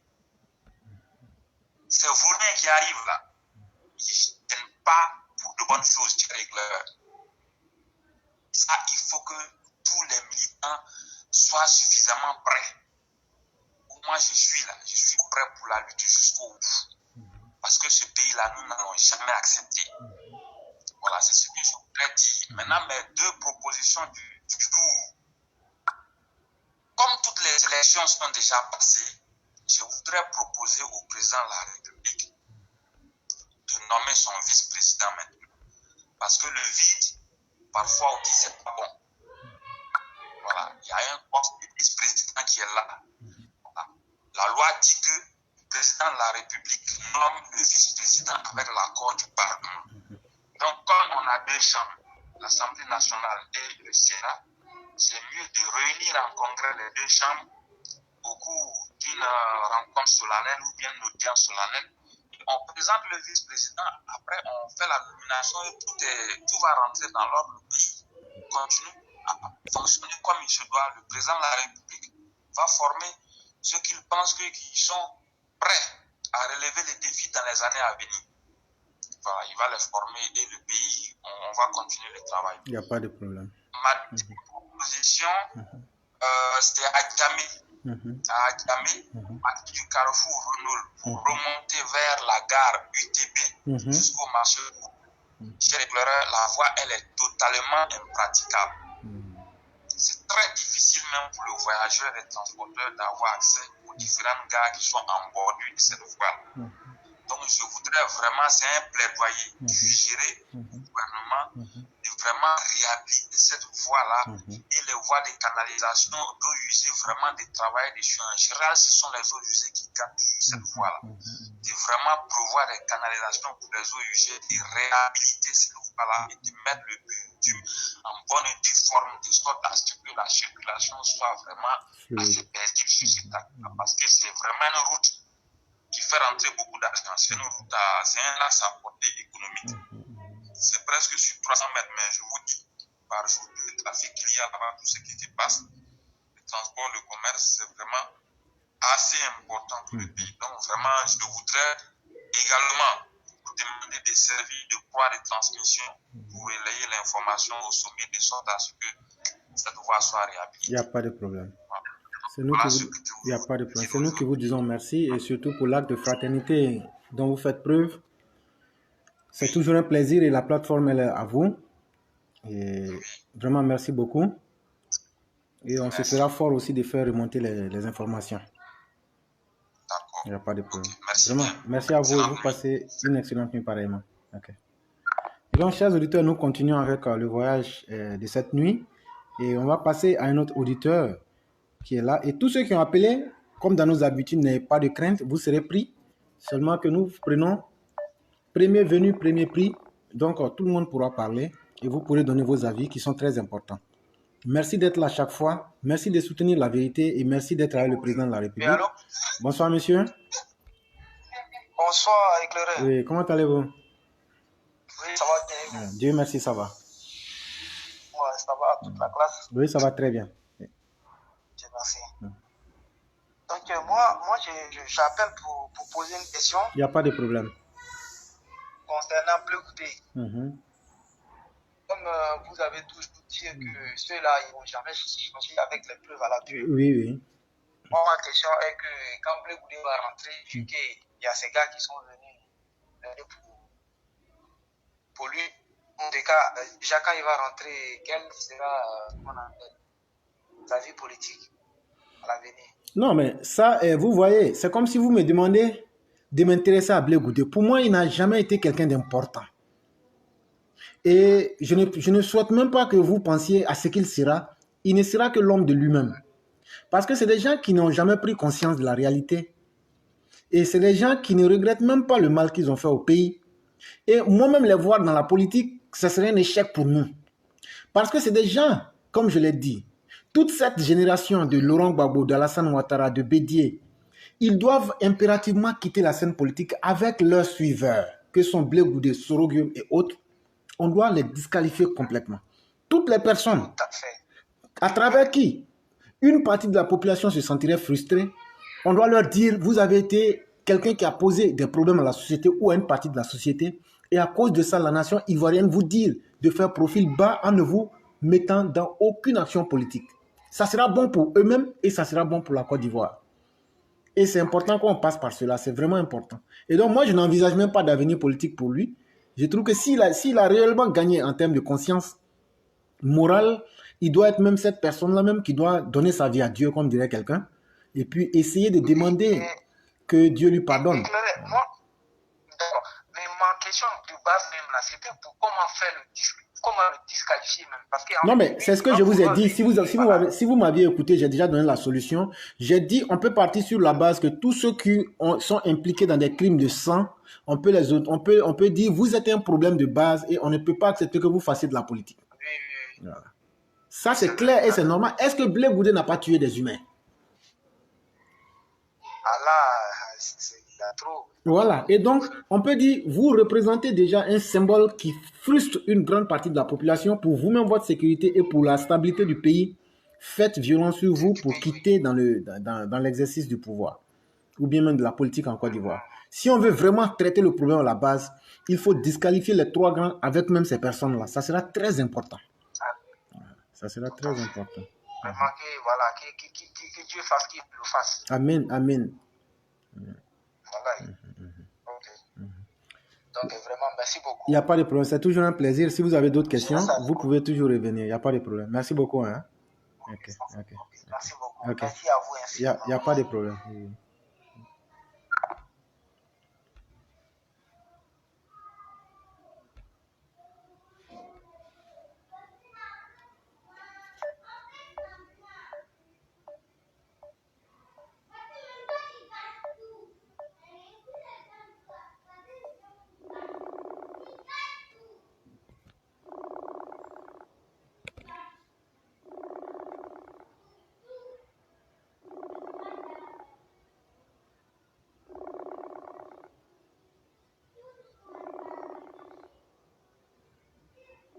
Donc, malheureusement, M. Kone Rahim n'est peut-être plus là. Et donc, s'il nous entend, il pourra peut-être revenir plus tard. Et donc, on a essayé de le joindre. Mais comme la ligne, avant lui, il y avait d'autres personnes, il fallait qu'on en finisse avec. Et donc, à n'importe quel moment, il pourra revenir à la charge. Il n'y a pas de problème. Ça nous fera plaisir. Voilà. Ouais, bon, salam alaikum les frères. Wa alaikum salam mon frère, comment allez-vous? Ah, je n'avais pas de jeu. Quand je suis connecté sur ta page, là, je ne peux pas t'appeler. Non. Aujourd'hui, je suis venu sur toute là pour t'appeler. Bonsoir. Voilà. Comment tu as fait pour me joindre? Il faut expliquer ça aux gens. Comment? Il faut expliquer là tout. Quand c'est comme ça, ils n'ont qu'à aller dans la page où tu prends pour faire le truc, ils n'ont qu'à entrer dedans. Il y a deux liens. Le premier, ils ne cliquent pas là-dessus. Le deuxième lien, ils n'ont qu'à cliquer là-dessus, ça va sortir appel. Voilà. Et donc, quand c'est comme ça, tout le monde. Donc, tu as vu que tu as éclairé tout le monde maintenant. Voilà. Ça. Alors, sinon, il n'y a rien de grave. Moi, juste peut-être pour te saluer, et puis dire qu'il y a un monsieur qui a appelé, qui a dit non, il a peur que les bois tyrans vont faire. Moi, je suis au pays, il faut les dire ici, là, ils ne peuvent rien faire encore. C'est fini ça. C'est pour dire aux gens qu'ils sont au pays où je suis au pays à Abidjan. Je ne suis pas en France, mais je suis à Abidjan. Ils ne peuvent rien faire. Ici, actuellement, tout est attribué ici. Ici, s'ils font une erreur, ils vont les prendre pour les États. Que les gens n'ont qu'à rester tranquilles. Peut-être, je ne sais pas, peut-être comme il est en Europe, il n'a pas un peu, mais il ne faut pas y avoir peur. On a qu'à suivre le président seulement. Ici, là, il y a des gens qui dirigent. Voilà, le pays est dirigé, mais les gens n'ont qu'à savoir qu'aujourd'hui, c'est un homme qui dirige le pays. Ce n'est pas de l'amusement. Quand il dit, on a qu'à le suivre, on a qu'à le suivre. Moi, c'est ce qu'il voulait ajouter son frère. Ouais. On va payer, il ne peut rien faire. Rien. Aujourd'hui, là, s'ils font erreur, ils vont partir. Même Gbagbo va venir s'asseoir, il ne va plus parler. Donc, il ne faut pas les gens avoir peur. Non, s'ils viennent, ils vont faire tout. Rien ne va se passer encore. Nous, on a Abidjan ici. Nous, on est là pour l'RADP. Je suis un abobolais, on n'a pas peur de quelque chose. Non, c'est nous on dirige. Maintenant, il y a des gens. Est-ce actuellement courant coupé? Est-ce actuellement courant coupé à Bobo? Non, il y a courant. Bon, tellement nos opposants ils sont sans stratégie, ils disent que maintenant leur stratégie, que c'est à Bobo que le président n'est pas reconnaissant, que c'est à Bobo on coupe courant plus que partout ailleurs. J'ai dit, mais nous-mêmes, la même chose que quand courant est coupé, même c'est ça, on aime même. Oui, il faut les dire. Même si on va placer bougie pour allumer, on va allumer. Il faut les dire ça. Vraiment. Il faut les dire, il y a la communication, les gens passent pour parler. Le ministre change les gens fort. Il faut passer le truc sur la première, sur la deux, toujours. Donc il n'y a même pas de problème. Chaque jour, les gens commencent au début, tu sais, au début d'un pays, là, c'est pas facile. Au début, les gens n'avaient pas encore compris. Mais les gens commencent à faire des communiqués, commencent à comprendre maintenant. C'est ce qu'on demande même. Après 10 ans, maintenant ça arrive. Donc maintenant, il y a beaucoup de. Le nouveau ministre qui est là, maintenant, il y a beaucoup de communication maintenant. Oui, il est très efficace et très intelligent. Beaucoup de communication. C'est très important. Sur la 3, sur la 2, sur fréquence 2, on fait des communications seulement. Et les gens qui passent, ils font la communication. Donc, à tout le monde, la population commence à comprendre maintenant qu'ils ne sont pas. C'est pas la faute du gouvernement, c'est un truc qui doit arriver. Après 10 ans, si un truc comme ça arrive, que le président est conscient de ce qu'il est en train de faire, les gens commencent à comprendre, il n'y a rien. Voilà, c'est tout. On est ici, des fois, on coupe courant, des fois, 6 heures, après ça revient. On commence à attendre les babous là, courant qui se coupe, on peut respirer. Vraiment, merci pour tout ce que tu dis. Il n'y a pas de problème. Mais tu as dit de très bonnes choses. Merci beaucoup. Il n'y a pas de problème. Amen. Vraiment, merci beaucoup. Et je te souhaite aussi la même chose. Et que la paix de Dieu et sa miséricorde soient avec chacun de nous. Merci beaucoup, merci. À toi aussi, que Dieu te protège. Amen. Merci beaucoup. Oui. Et donc, chers auditeurs, vraiment merci pour les prières et les bénédictions. Et nous allons passer au suivant, qui est une de nos moments, je pense bien, à travers le nom. Je peux peut-être me tromper. Ben, je pense bien que ce soit une personne féminine. Et elle aussi va nous donner ses avis. Et donc, ça sera vraiment très utile. Et M. Koné qui avait parlé précédemment, je crois bien qu'après... Allô? Bonsoir, monsieur Egbert. Bonsoir, madame. Comment allez-vous? Je vais bien. Oui, ça va très bien chez moi. Merci. Non, c'était juste bonsoir, comme donc je ne te voyais pas. Ok, sinon je suis là. Ça va avec l'aide de Dieu, tout va bien. Il n'y avait rien de... Oui. C'est 25 du matin, c'est suivi. Effectivement. Je ne te voyais pas. Donc, pour te féliciter vraiment. Moi-même, l'éclaireur est là.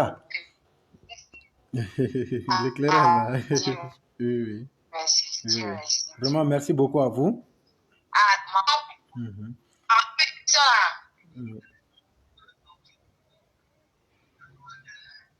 Allô? Oui, allô? Tu as fait l'émission? Oui, on est en plein direct actuellement. Il n'y a pas de problème, j'ai compris. Ok. Il n'y a pas de problème. C'est moi qui vous dis. Je vais il n'y a pas de problème. Donc, vraiment, merci beaucoup. Et vous passez une très bonne soirée. Hein? Ok, merci. Ok, merci beaucoup. Si, merci. Parce que quand tu es en ligne comme ça, au lieu tu es en direct à moi, mon cœur est tranquille. Voilà, il est toujours tranquille. Parce que je sais que non, allez les pays, il veut me faire le. Il n'y a pas de problème. C'est vous aussi qui nous soutenez et c'est à vous qu'on dit merci. Et c'est vraiment toujours un plaisir. Et sachez qu'on va toujours faire ce qu'on peut pour donner la vérité. Pour que les gens puissent être tranquilles. Oui, c'est ça. Voilà. Parce que hier, là, toi, là, vraiment, je voulais intervenir, mais il faisait tard. Bon. Il n'y a pas de problème. Moi, ici, ça cause de ça. Mais je crois qu'après. Mais je crois qu'après, il a compris. Tout ce que tu dis, il n'a qu'à comprendre, c'est ça. Ce que tu dis, c'est. Effectivement. Oui. Donc, vraiment, avec Juna qui l'a compris. Il n'y a pas de problème. Vraiment, merci beaucoup. Merci beaucoup. Ok, vous passez une très bonne nuit. Ok. Merci. Oui. Ok, nous allons donc continuer toujours avec le voyage que nous avons fait. Et donc, M. Koné, nous allons vous rappeler une fois de plus encore, certainement. Donc,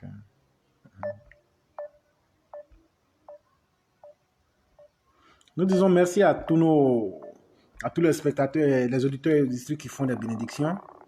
Sachez aussi qu'on prie Dieu pour que vous ayez les mêmes bénédictions. Et c'est très important ce que vous faites. Et c'est des contributions qu'on ne peut pas estimer en termes de valeur. Bonsoir, monsieur. Oui, bonsoir, monsieur. Allô? Oui, allô? Allô? Oui, allô? Oui, Bonsoir. bonsoir, monsieur. Comment allez-vous? Oui, comment allez-vous? Oui, très bien. Vous-même? Oui, ça va bien. Ok, Dieu merci. Et donc, vous êtes en direct actuellement et on vous écoute. Oui. Ok. Ok. Salut à toute la classe. Et vraiment, félicitations à toi et très bonne émission. Merci beaucoup. Maintenant, bon, il y avait deux questions. La première question, c'est que lors de l'investiture des candidats aux législatives, là, le président avait dit que le résultat des enquêtes, nous serons surpris dans le nom de certains cadres qu'on croit être des personnes d'âge. Maintenant, je voulais savoir s'il avait déjà les résultats des enquêtes. Le chef de l'État, il les a déjà. Mais comme il ne se met jamais dans les problèmes de la justice, il préfère attendre que la justice fasse son travail. Et lorsque la justice aura fini son travail, on ne va pas dire qu'il a influencé les décisions de la justice. Parce que s'il commence à dire des noms, on va dire qu'il commence à faire de la vengeance. Voilà. Et donc, restons sereins. Ce qu'il a dit, ce n'est pas quelque chose qu'il a dit dans le vide. Ok, il n'y a pas de problème. Maintenant, la deuxième question, c'est que concernant Damana Picasse, c'est lui-même qui s'est rendu sur le DG ou bien c'est le DG qui l'a interpellé? Il a été interpellé et ce qu'il a entendu là-bas, là, tellement ça l'a sonné. Ce soir, il est parti à Niamey, il dit que c'est la paix qui lui prend maintenant. Mais ce qui est intéressant, c'est que nous, là, ça ne nous intéresse pas. Nous, on sait qu'eux ne peuvent pas changer. Mais le pays, là, Ouattara a imposé une marque, c'est que le désordre ne va plus prospérer. Ça, il faut qu'ils comprennent ça, c'est le minimum. C'est le minimum qu'on ne va plus négocier avec quelqu'un. Je dis bien le minimum, mais je n'ai pas dit le maximum, mais je dis le minimum. C'est le plus petit, si tu veux, qu'on va pas accepter de négocier avec quelqu'un. Les Ivoiriens méritent de vivre en paix et les Ivoiriens méritent qu'on les respecte. Si lui, Damana, a des problèmes avec les étrangers, quand il était au Ghana, il était là-bas en tant que qui? En tant qu'étranger. Ok. Lui-même, son patron qui est chez les Blancs, là, il est là-bas en tant que qui? Voilà. Donc, s'il déteste les étrangers, donc ça veut dire que lui-même, il doit apprendre à se détester lui-même d'abord. Et il doit détester son patron pour qu'il est en train de travailler. Parce que s'ils sont si fiers d'eux-mêmes, qu'ils quittent là où ils sont pour rentrer. Mais ce qui est intéressant, comme je le disais hier, actuellement, on les a tous pris comme dans un sac. C'est quand tu t'en vas poursuivre les rats, et puis tu dois courir pour les attraper un à un, ça te fatigue. Mais quand tu mets le sac pour fermer le trou des rats, et puis eux-mêmes viennent rentrer dedans un à un là. Quand c'est fini, tu attaches seulement, puis tu rentres à la maison. Donc actuellement, là, ils n'ont plus d'autre choix que de venir se livrer à Ouattara. Et Ouattara ne va pas hésiter à les mettre au pas. Je vais trahir un petit secret. Vous voyez, le mercredi se passer, Ouattara est très dur avec ses ministres. Hein? Il leur a dit même les sirènes, là, je ne veux plus entendre ça. Après, il est très rigoureux avec eux. Et en réalité, quand vous remarquez, Ouattara est plus dur avec ceux qui sont autour de lui que les opposants. Mais quand il va commencer à frapper là, quand il va commencer à frapper les opposants là, eux-mêmes là, ils vont dire non, que vraiment qu'on ne savait pas que c'était comme ça. Vous avez vu pour Guikayo qui a commencé, là, non? Chaque 3 mois, il doit aller rendre compte. Voilà. Et maintenant là, même pour sortir du pays, il doit demander s'il peut sortir. Parce que ce que le chef de l'État a dit là, ils seront jugés. Parce que les gens se disaient quoi? Ah, ils sont devenus députés. Bon, peut-être que... Hey, le président dit, ils seront jugés. Prenons le président au mot et c'est ça qui est important. Parce qu'il faut faut qu'il y ait ça, quoi. Il faut qu'il y ait ça pour donner la leçon aux autres qui vont. Parce que vraiment, ça ne peut pas continuer comme ça. Non, ça ne peut pas. Parce que nous, les petits, les petits poissons qui mourront, si un jour on peut condamner des politiciens pour ça, ça va essayer de calmer les ardeurs criminelles de ces politiciens-là qui n'ont autre capacité que venir tuer les jeunes gens dans le quartier. Ou bien inciter des jeunes gens avec un peu... Voilà. Alors que ça, la politique, on l'a fait quand on a tout réussi dans sa vie et qu'on estime qu'on peut implémenter, qu'on peut expérimenter de nouvelles réalités pour apporter quelque chose de nouveau dans la société. Mais quand on se lève comme un barbare pour venir dire, bon, pour faire rire les gens ou bien pour nous faire retourner dans l'époque de la pierre taillée, ce n'est vraiment pas sérieux et ça, il faut que ces politiciens-là comprennent cela. En tout cas, c'est pas sérieux. Ils ne peuvent pas changer. Non, ils ne peuvent pas changer. C'est trop difficile. C'est trop leur demander. C'est trop leur demander. C'est vrai. Ils ne peuvent pas changer ces gens. Bon, ok. Vraiment bonne émission. Vraiment, merci infiniment pour tout ce que tu fais. Il n'y a pas de problème. Vraiment, c'est Dieu seul qui doit te compenser. Depuis tu fais l'émission avec MC, moi je vous suis. Voilà, vraiment, on essaiera quoi vous dire. Il n'y a pas de problème. Seul Dieu sera votre passé. Il n'y a pas de problème. On est ensemble, comme on le dit, et j'espère que Dieu va nous aider tous. Et restons fermes dans la détermination. Restons fermes dans la détermination de défendre la vérité. Et surtout, partagez les vidéos pour que les gens comprennent qu'en Côte d'Ivoire, personne ne réussira à bâtir son avenir en pensant que son ennemi, c'est le voisin. Il faut se mettre au travail. Et ceux qui ont pris la haine comme leur moteur pour fonctionner là, eux, le pays va avancer sans eux. Oui, mais c'est ça. Mais comme toi-même tu l'as si bien, c'est que quand tu es toujours du côté de la vérité, ils vont pas te fatiguer, mais tu sentiras toujours vainqueur. Tu finis par parce que Dieu est vérité, quoi. Effectivement. Voilà, Dieu est vérité. Vraiment, merci beaucoup. Il n'y a pas de problème. À toi, pareillement. Et voilà, bon petit déjeuner et comment on dit ça, bonne fête de Ramadan. Il n'y a pas de problème. Je te souhaite la même chose et surtout une bonne nuit dans le cadre. Ok. Voilà, okay. Merci beaucoup. Okay.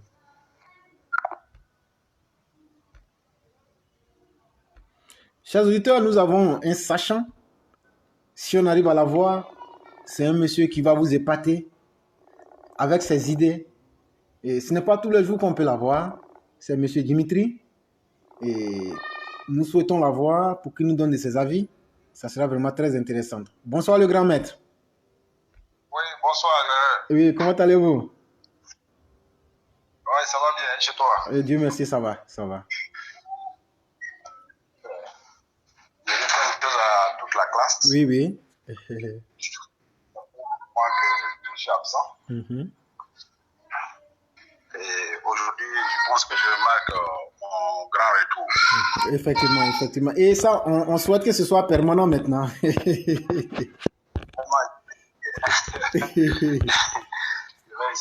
Il n'y a pas de problème, oui.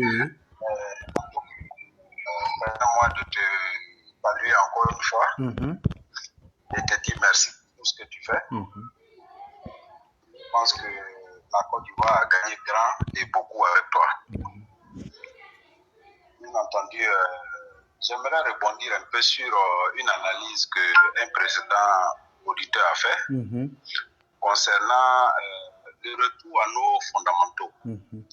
C'est-à-dire que je pense l'avoir déjà dit, mais il faut qu'au niveau du RHDP, on songe un peu à calquer sur le RDR originel. Effectivement. Voyez-vous, je l'ai dit une fois, je me souviens encore, pendant l'opposition, à un moment donné, le RDR a été qualifié de deuxième parti politique en Afrique le mieux structuré, l'ANC. Après l'ANC, oui, effectivement. Et, voilà. Et aujourd'hui, quand vous regardez le RHDP, ça ressemble à un parti qui est, escamoté et qu'on essaie de raccommoder les choses ici et là. Parce que, vous voyez, nous, on est sur place ici, on est quand même en contact avec la base. Mais quand vous regardez, on n'est vraiment pas organisé. On n'est pas organisé en ce sens que aujourd'hui, le RHDP est obligé de s'appuyer sur des associations, sur des grains, etc., pour faire passer son message. Alors que hier, c'était plus facile. Hier, on avait une structuration qui était présentée comme suit. C'est-à-dire, quand vous arrivez dans une localité, vous avez un secrétaire départemental. À travers le secrétaire départemental, vous êtes tout de suite en contact avec les secrétaires, les commissaires politiques. Et en deçà des commissaires politiques, vous avez les secrétaires de section. Et chaque secrétaire de section a ses comités de base. Donc, dans une section, vous avez au moins 10 comités de base. Une comité de base était représenté par 25 membres. À la tête, il y a un secrétaire de comité de base. Donc, du coup, quand il y avait une information au niveau de la haute direction, il suffisait simplement de porter l'information auprès des secrétaires départementaux. Ceux-ci, à leur tour, véhiculent ça au niveau des commissaires politiques, qui, à leur tour, rendent compte, enjoignent les secrétaires de section de véhiculer l'information à travers leur président de comité de base. Et puis tout de suite, quand une base se réunit avec ses 25 membres, donne l'information, c'est comme si c'est toute la base qui est informée systématiquement. Mais aujourd'hui, ce n'est pas le cas. On a dit au départ qu'il fallait faire un maillage total des différents partis politiques qui formaient le RHDP. Mais malheureusement, la vérité est que avec le temps, on a compris que les autres partis politiques n'étaient là que pour profiter des mamelles de la mer laitière qui est la Côte d'Ivoire et le gouvernement. Et quand les choses ont commencé à se compliquer pour eux, on a vu tous comment ils se sont comportés. Donc, ça ne sert à rien de rester toujours à voguer dans l'amalgame et de ne pas savoir véritablement où on va. Simplement copier ce modèle-là et le transposer sur le RHDP, on va facilement pouvoir faire passer nos messages. Vous voyez, aujourd'hui, c'est à travers des émissions comme ce que tu fais qu'on arrive véritablement à avoir des informations qui vaillent. Et cela nous donne l'impression que le parti lui-même est véritablement, maillé au niveau de toute la Côte d'Ivoire. C'est vrai que le RHDP est partout en Côte d'Ivoire, mais en termes d'organisation, on n'est pas véritablement organisé. Moi, je souhaiterais qu'on revienne un peu à nos fondamentaux en calquant simplement sur le modèle RDR et puis on avancerait facilement. Effectivement. Et sans vous couper la parole, sans vous couper la parole, ce que vous dites est tellement évident que ça vient de quelqu'un qui connaît la structuration du premier parti, mais qui est encore sur le terrain chaque jour que Dieu fait. Et nous préférons toucher les problèmes et dire la vérité pour que vraiment nos dirigeants se rendent compte. Aujourd'hui, le RHDP, certes, est puissant parce qu'il est au pouvoir. Et quand on parle du RHDP, aujourd'hui, il faut chercher à faire passer l'idéologie du parti. Il faut chercher à renforcer et à augmenter la capacité du parti. Et donc, aujourd'hui, notre seule survie, en réalité, n'existe que par notre présence au pouvoir, alors que la vraie réalité, c'est de permettre aux militants de base de pouvoir se référer au parti quand il y a des questions fondamentales qui adviennent. Bien sûr. Et au-delà même de ce facteur-là, la formation aussi s'implique.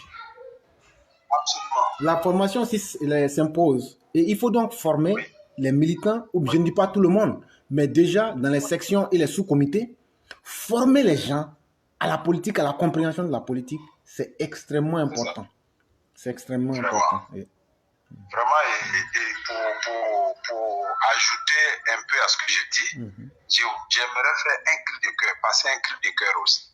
J'ai comme l'impression qu'il y a quelqu'un qui a joué un grand rôle dans notre parti dès le début et qui aujourd'hui semble être tout le temps celui-là même qui semble être notre souffle-douleur. Notamment, je ne cherche pas à le racheter, mais en tout cas, je parle du ministre Mamadou Sanogo. Voilà quelqu'un qui a fait un grand boulot au sein du RDR en son temps. Donc, et ce boulot-là, je me souviens encore qu'à chaque fois, il avait une périodicité où il demandait à ses lieutenants de mener des campagnes de formation au niveau des bases. Et on était régulièrement formés à la chose politique. On était véritablement formés sur l'idéologie du RDR. Mais aujourd'hui, on peut reconduire tout ça. On peut reconduire tout ça. Les gens ne sont pas formés. Et les gens prennent aujourd'hui des informations sur les réseaux sociaux en pensant que c'est ce qui donne vie au parti. C'est pas ce qui peut donner vie au parti.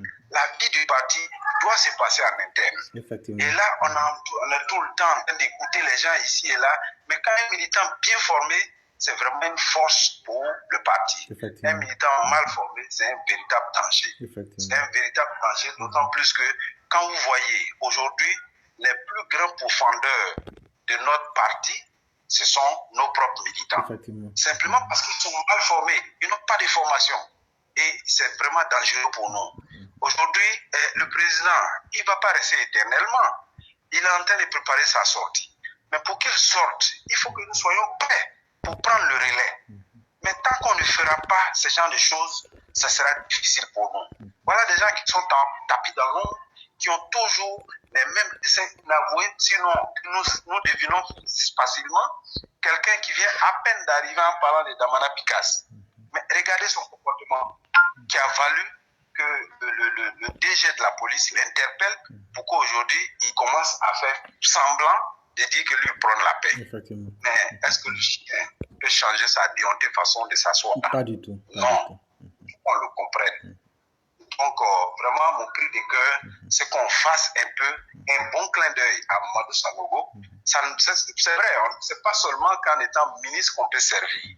On peut servir ailleurs. Et ce ailleurs-là, il faut qu'on fasse son expérience d'hier pour pouvoir booster le RHDP afin que demain, les générations à venir puissent véritablement prendre la chose politique en main, notamment le RHDP. Je pense que je ne vais pas être trop long pour ne pas monopoliser les choses. Mais c'est ma contribution ce soir et continuer à te féliciter. Féliciter toute la classe pour leur véritable écoute, leur contribution qui amène vraiment à comprendre beaucoup de choses en Côte d'Ivoire. Effectivement. C'est ce que je veux. C'est nous qui vous disons merci et c'est véritablement un plaisir pour nous que de vous avoir eu ce soir. Et nous vous disons que la porte est entièrement ouverte en tout temps et en tout lieu. Et c'est votre plateforme, vous pouvez être là. Voilà. Quand tu finis l'émission, essaie de me faire un coucou selon ta disponibilité. Il n'y a pas de problème. Je te dise autre chose. Il n'y a pas de problème, ça me fera plaisir. Donc dès que j'ai fini l'émission, je vous ferai signe. Je vous ferai signe. C'est un plaisir et vous passez une très bonne soirée. Ok, il n'y a pas de problème. Okay. Et donc, chers auditeurs, vous voyez que nous avons déjà atteint la ligne des 2 heures. Et je ne pense plus, on a pris tous les auditeurs qui étaient là. Et je vous dis merci. Et ce que M. Dimitri vient de nous dire, je vais le réexpliquer d'une autre manière et faire la conclusion avec. Il était en train de nous expliquer, c'est comme ça que l'histoire du monde est. Les circonstances changent, les détails changent, mais le résultat demeure toujours le même. Après toute grande victoire, à l'épreuve de l'exercice du pouvoir ou de la gestion même de l'acquis, les comportements changent, les personnes changent et le pouvoir aussi rend les gens lourds. Et aujourd'hui, le RHDP ne saurait être une exception face à ces réalités. Et ce qui a fait qu'il y a beaucoup de cadres qui pensent que tout est rose et que tout est déjà fini. Non. Chers cadres du RHDP, réveillons-nous. Et à vous-même, votre propre niveau, c'est ce que j'avais dit en début d'émission. Apprenez auprès du grand maître. Ça sera la clé qui va nous permettre de faciliter votre contact avec le peuple.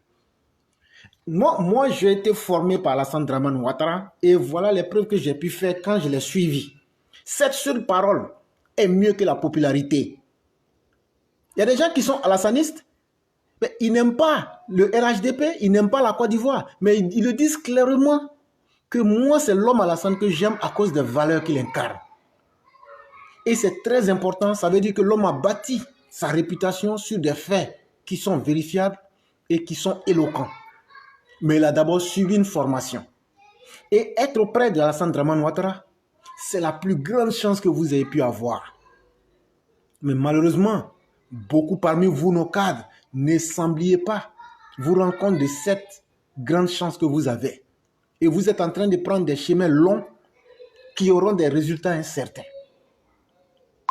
La deuxième chose, il faudra que vous aidez le parti à pouvoir restructurer le parti de sorte qu'on puisse déjà commencer à préparer 2025. Parce qu'en réalité, ce n'est pas les personnes qu'on aime, mais c'est l'idéologie que le président a insufflée à la Côte d'Ivoire. Et une Côte d'Ivoire de développement, une Côte d'Ivoire de paix et une Côte d'Ivoire de progrès. Et ça, si nous ne faisons rien pour pouvoir maintenir ce cap-là, on aura mis à l'eau tous les espoirs du chef de l'État. Même si nous n'arrivons pas à faire comme lui, essayons de maintenir son image à travers ce qu'il a fait, pour montrer à nos opposants et pour montrer au monde entier qu'après Ouattara, il y a des personnes qui ont été formées et ces personnes-là ont suivi le travail et ont pu maintenir le cap. C'est vraiment très important. Parce qu'un être humain, dans cette existence, ce qui fera la grandeur d'une personne, ce n'est pas le temps qu'il a passé sur Terre, mais c'est ce qu'il a posé en acte positif qui est le plus important. Et surtout, nous disons à nos militants, vous avez aujourd'hui des gens super intelligents comme les Nyeba, vous avez des gens comme les Ladji, vous avez des gens comme les Dempsey, vous avez les gens, en tout cas dans le RHDP, je sais que ceux que je connais, mais il y a aussi des dames très intelligentes comme la Lyon du Yoruba, comme aussi Sally Cole, et des personnes très intelligentes. Et donc ces personnes-là, prenez votre temps pour regarder leur travail, écoutez-les très bien, et vous ressortez toujours grandi mentalement, c'est ce qui est important. Et donc j'aimerais dire ceci, nous sommes dans une dynamique où on va créer une plateforme de cyberactivistes et tous les uns et les autres sont invités, pas parce que nous sommes les plus intelligents, mais c'est parce qu'il fallait commencer quelque part. Et nous avons lancé cet appel-là depuis belle lurette. Les choses sont en bonne voie. Et donc, je demande aux uns et aux autres de s'ajouter pour qu'on puisse commencer déjà à structurer nos pensées, pour qu'on puisse commencer déjà à les former même sur les techniques de la communication. Une information, c'est comme un objet qu'on peut manipuler. Et tout ça, il faut savoir. Et une information, il y a une manière de la donner. Et donc, c'est un peu la contribution que nous pouvons apporter au parti. On ne peut pas être que des militants dans le cœur. Chacun doit agir avec le potentiel qu'il a. Mais cela ne saurait se faire si les cadres, qui ont aussi l'aspect financier, qui ont aussi les possibilités politiques, n'ouvrent pas un peu d'espace aux militants. Chers cadres, si vous le pouvez, aidez les militants de sorte que ces personnes-là soient redevables pas à vous, mais qu'elles soient redevables au parti, parce que dites-leur, c'est à cause du parti que vous êtes là. Il n'y a pas de honte si ces personnes ont les qualités. Il y a des centaines de milliers de jeunes dans le parti qui ont des diplômes. Mais quand on se limite à prendre que ses copains, ses copines ou bien les membres de sa petite famille nucléaire, à un moment, ça va vous déconnecter de la réalité. Le président s'en est plein. C'est des réalités qui existent. Essayons de corriger cela. Parce que l'épreuve de 2025, sans la présidence du guide bâtisseur Alassane Ouattara, ça ne sera pas chose facile. Et donc, commencez déjà le travail. C'est le bon moment. Et je dis merci à tous nos auditeurs. Ceux-là même qui par milliers à travers le monde, en tout temps et en tout lieu, font des efforts surhumains. Vous êtes les personnes les plus merveilleuses, comme je le dis. Je ne le dis pas pour vous faire plaisir. À chacun et à chacune de vous, c'est parce que être capable de soutenir la vérité, être capable de vouloir la paix en Afrique, être capable de dire, nous ne voulons pas de différence entre les humains. Parce que quand Dieu nous a créés, Dieu n'a pas créé quelqu'un pour dire que toi tu es Bété, Gouro, Gagou ou Baoulé Djoula. Il a dit, j'ai créé l'être humain. Voilà comment Dieu même nous-mêmes nous appelle. Mais c'est nous-mêmes qui nous imposons des différences et des limites. Allons au-delà de ces limites. Si la Côte d'Ivoire a pu vivre en terre de fraternité sous le temps de fouet, ça veut dire que cette même Côte d'Ivoire-là, elle a encore vécu dans la fraternité sous le temps de Ouattara. Ça explique que ce sont ceux qui attisent le feu, qui veulent tirer profit du désordre, comme je l'ai lu dans un éditorial. N'acceptons pas que nous soyons victimes de la haine des politiciens sans stratégie et sans calcul à l'avantage du peuple. Et donc, si vous écoutez ces émissions, partagez-les et réexpliquez parce que chacun de vous, vous nous écoutez 15, 20, 30 000 personnes par jour. Réexpliquez aussi à ces personnes-là qui ne comprennent pas toujours. Et donc, chacun de vous est aussi un éclaireur qui explique et qui apporte aussi la vérité et qui permet aux gens de comprendre. Et c'est ça qui va permettre aux gens de comprendre. Et une fois que beaucoup de personnes auront compris ce que nous faisons, vous allez voir que les choses vont changer. Quand je dis que vous êtes merveilleux, c'est parce que grâce à vous, à la classe, on a pu imposer un modèle qui n'avait jamais existé sur les réseaux sociaux. Et à un moment, il était honteux de dire à quelqu'un que je suis ivoirien parce qu'on vous dit, ah, c'est vous qui êtes sur les réseaux sociaux. Et vous savez ce que cela signifiait. Aujourd'hui, nous réapprenons à être fiers de nous-mêmes. Et donc, n'arrêtons pas en si bon chemin le travail que nous avons fait. Et surtout, je ne cesse pas de le dire, la chaîne de solidarité, la fraternité, dont les uns et les autres font preuve, on ne pourrait finir de le dire. Donc, restons sereins, restons concentrés et déterminés. Nous sommes sur le bon chemin. Je vous dis merci. Demain sera un autre jour et demain sera consacré aux cas sociaux. Entre-temps, je le disais pour le frère d'Abobo qui se plaignait, effectivement, le problème il est remonté et il y a 20 citernes dans la ville d'Abidjan, si je ne me trompe pas, qui ont déjà commencé à distribuer l'eau depuis que la nouvelle est arrivée. Et donc, si le frère, là où tu te trouves à Bobo, tu avais cité, je ne me souviens plus exactement, si les citernes ne sont pas encore arrivées dans ton quartier, je crois que ça sera chose faite bientôt. Ça a commencé depuis hier, vendredi. Voilà. Donc, ça veut dire que le président de la République avec son gouvernement sont au soin et ils vous écoutent et ils vous entendent. Et ici, considérez que c'est la plateforme du peuple. Ici, tout le monde peut parler.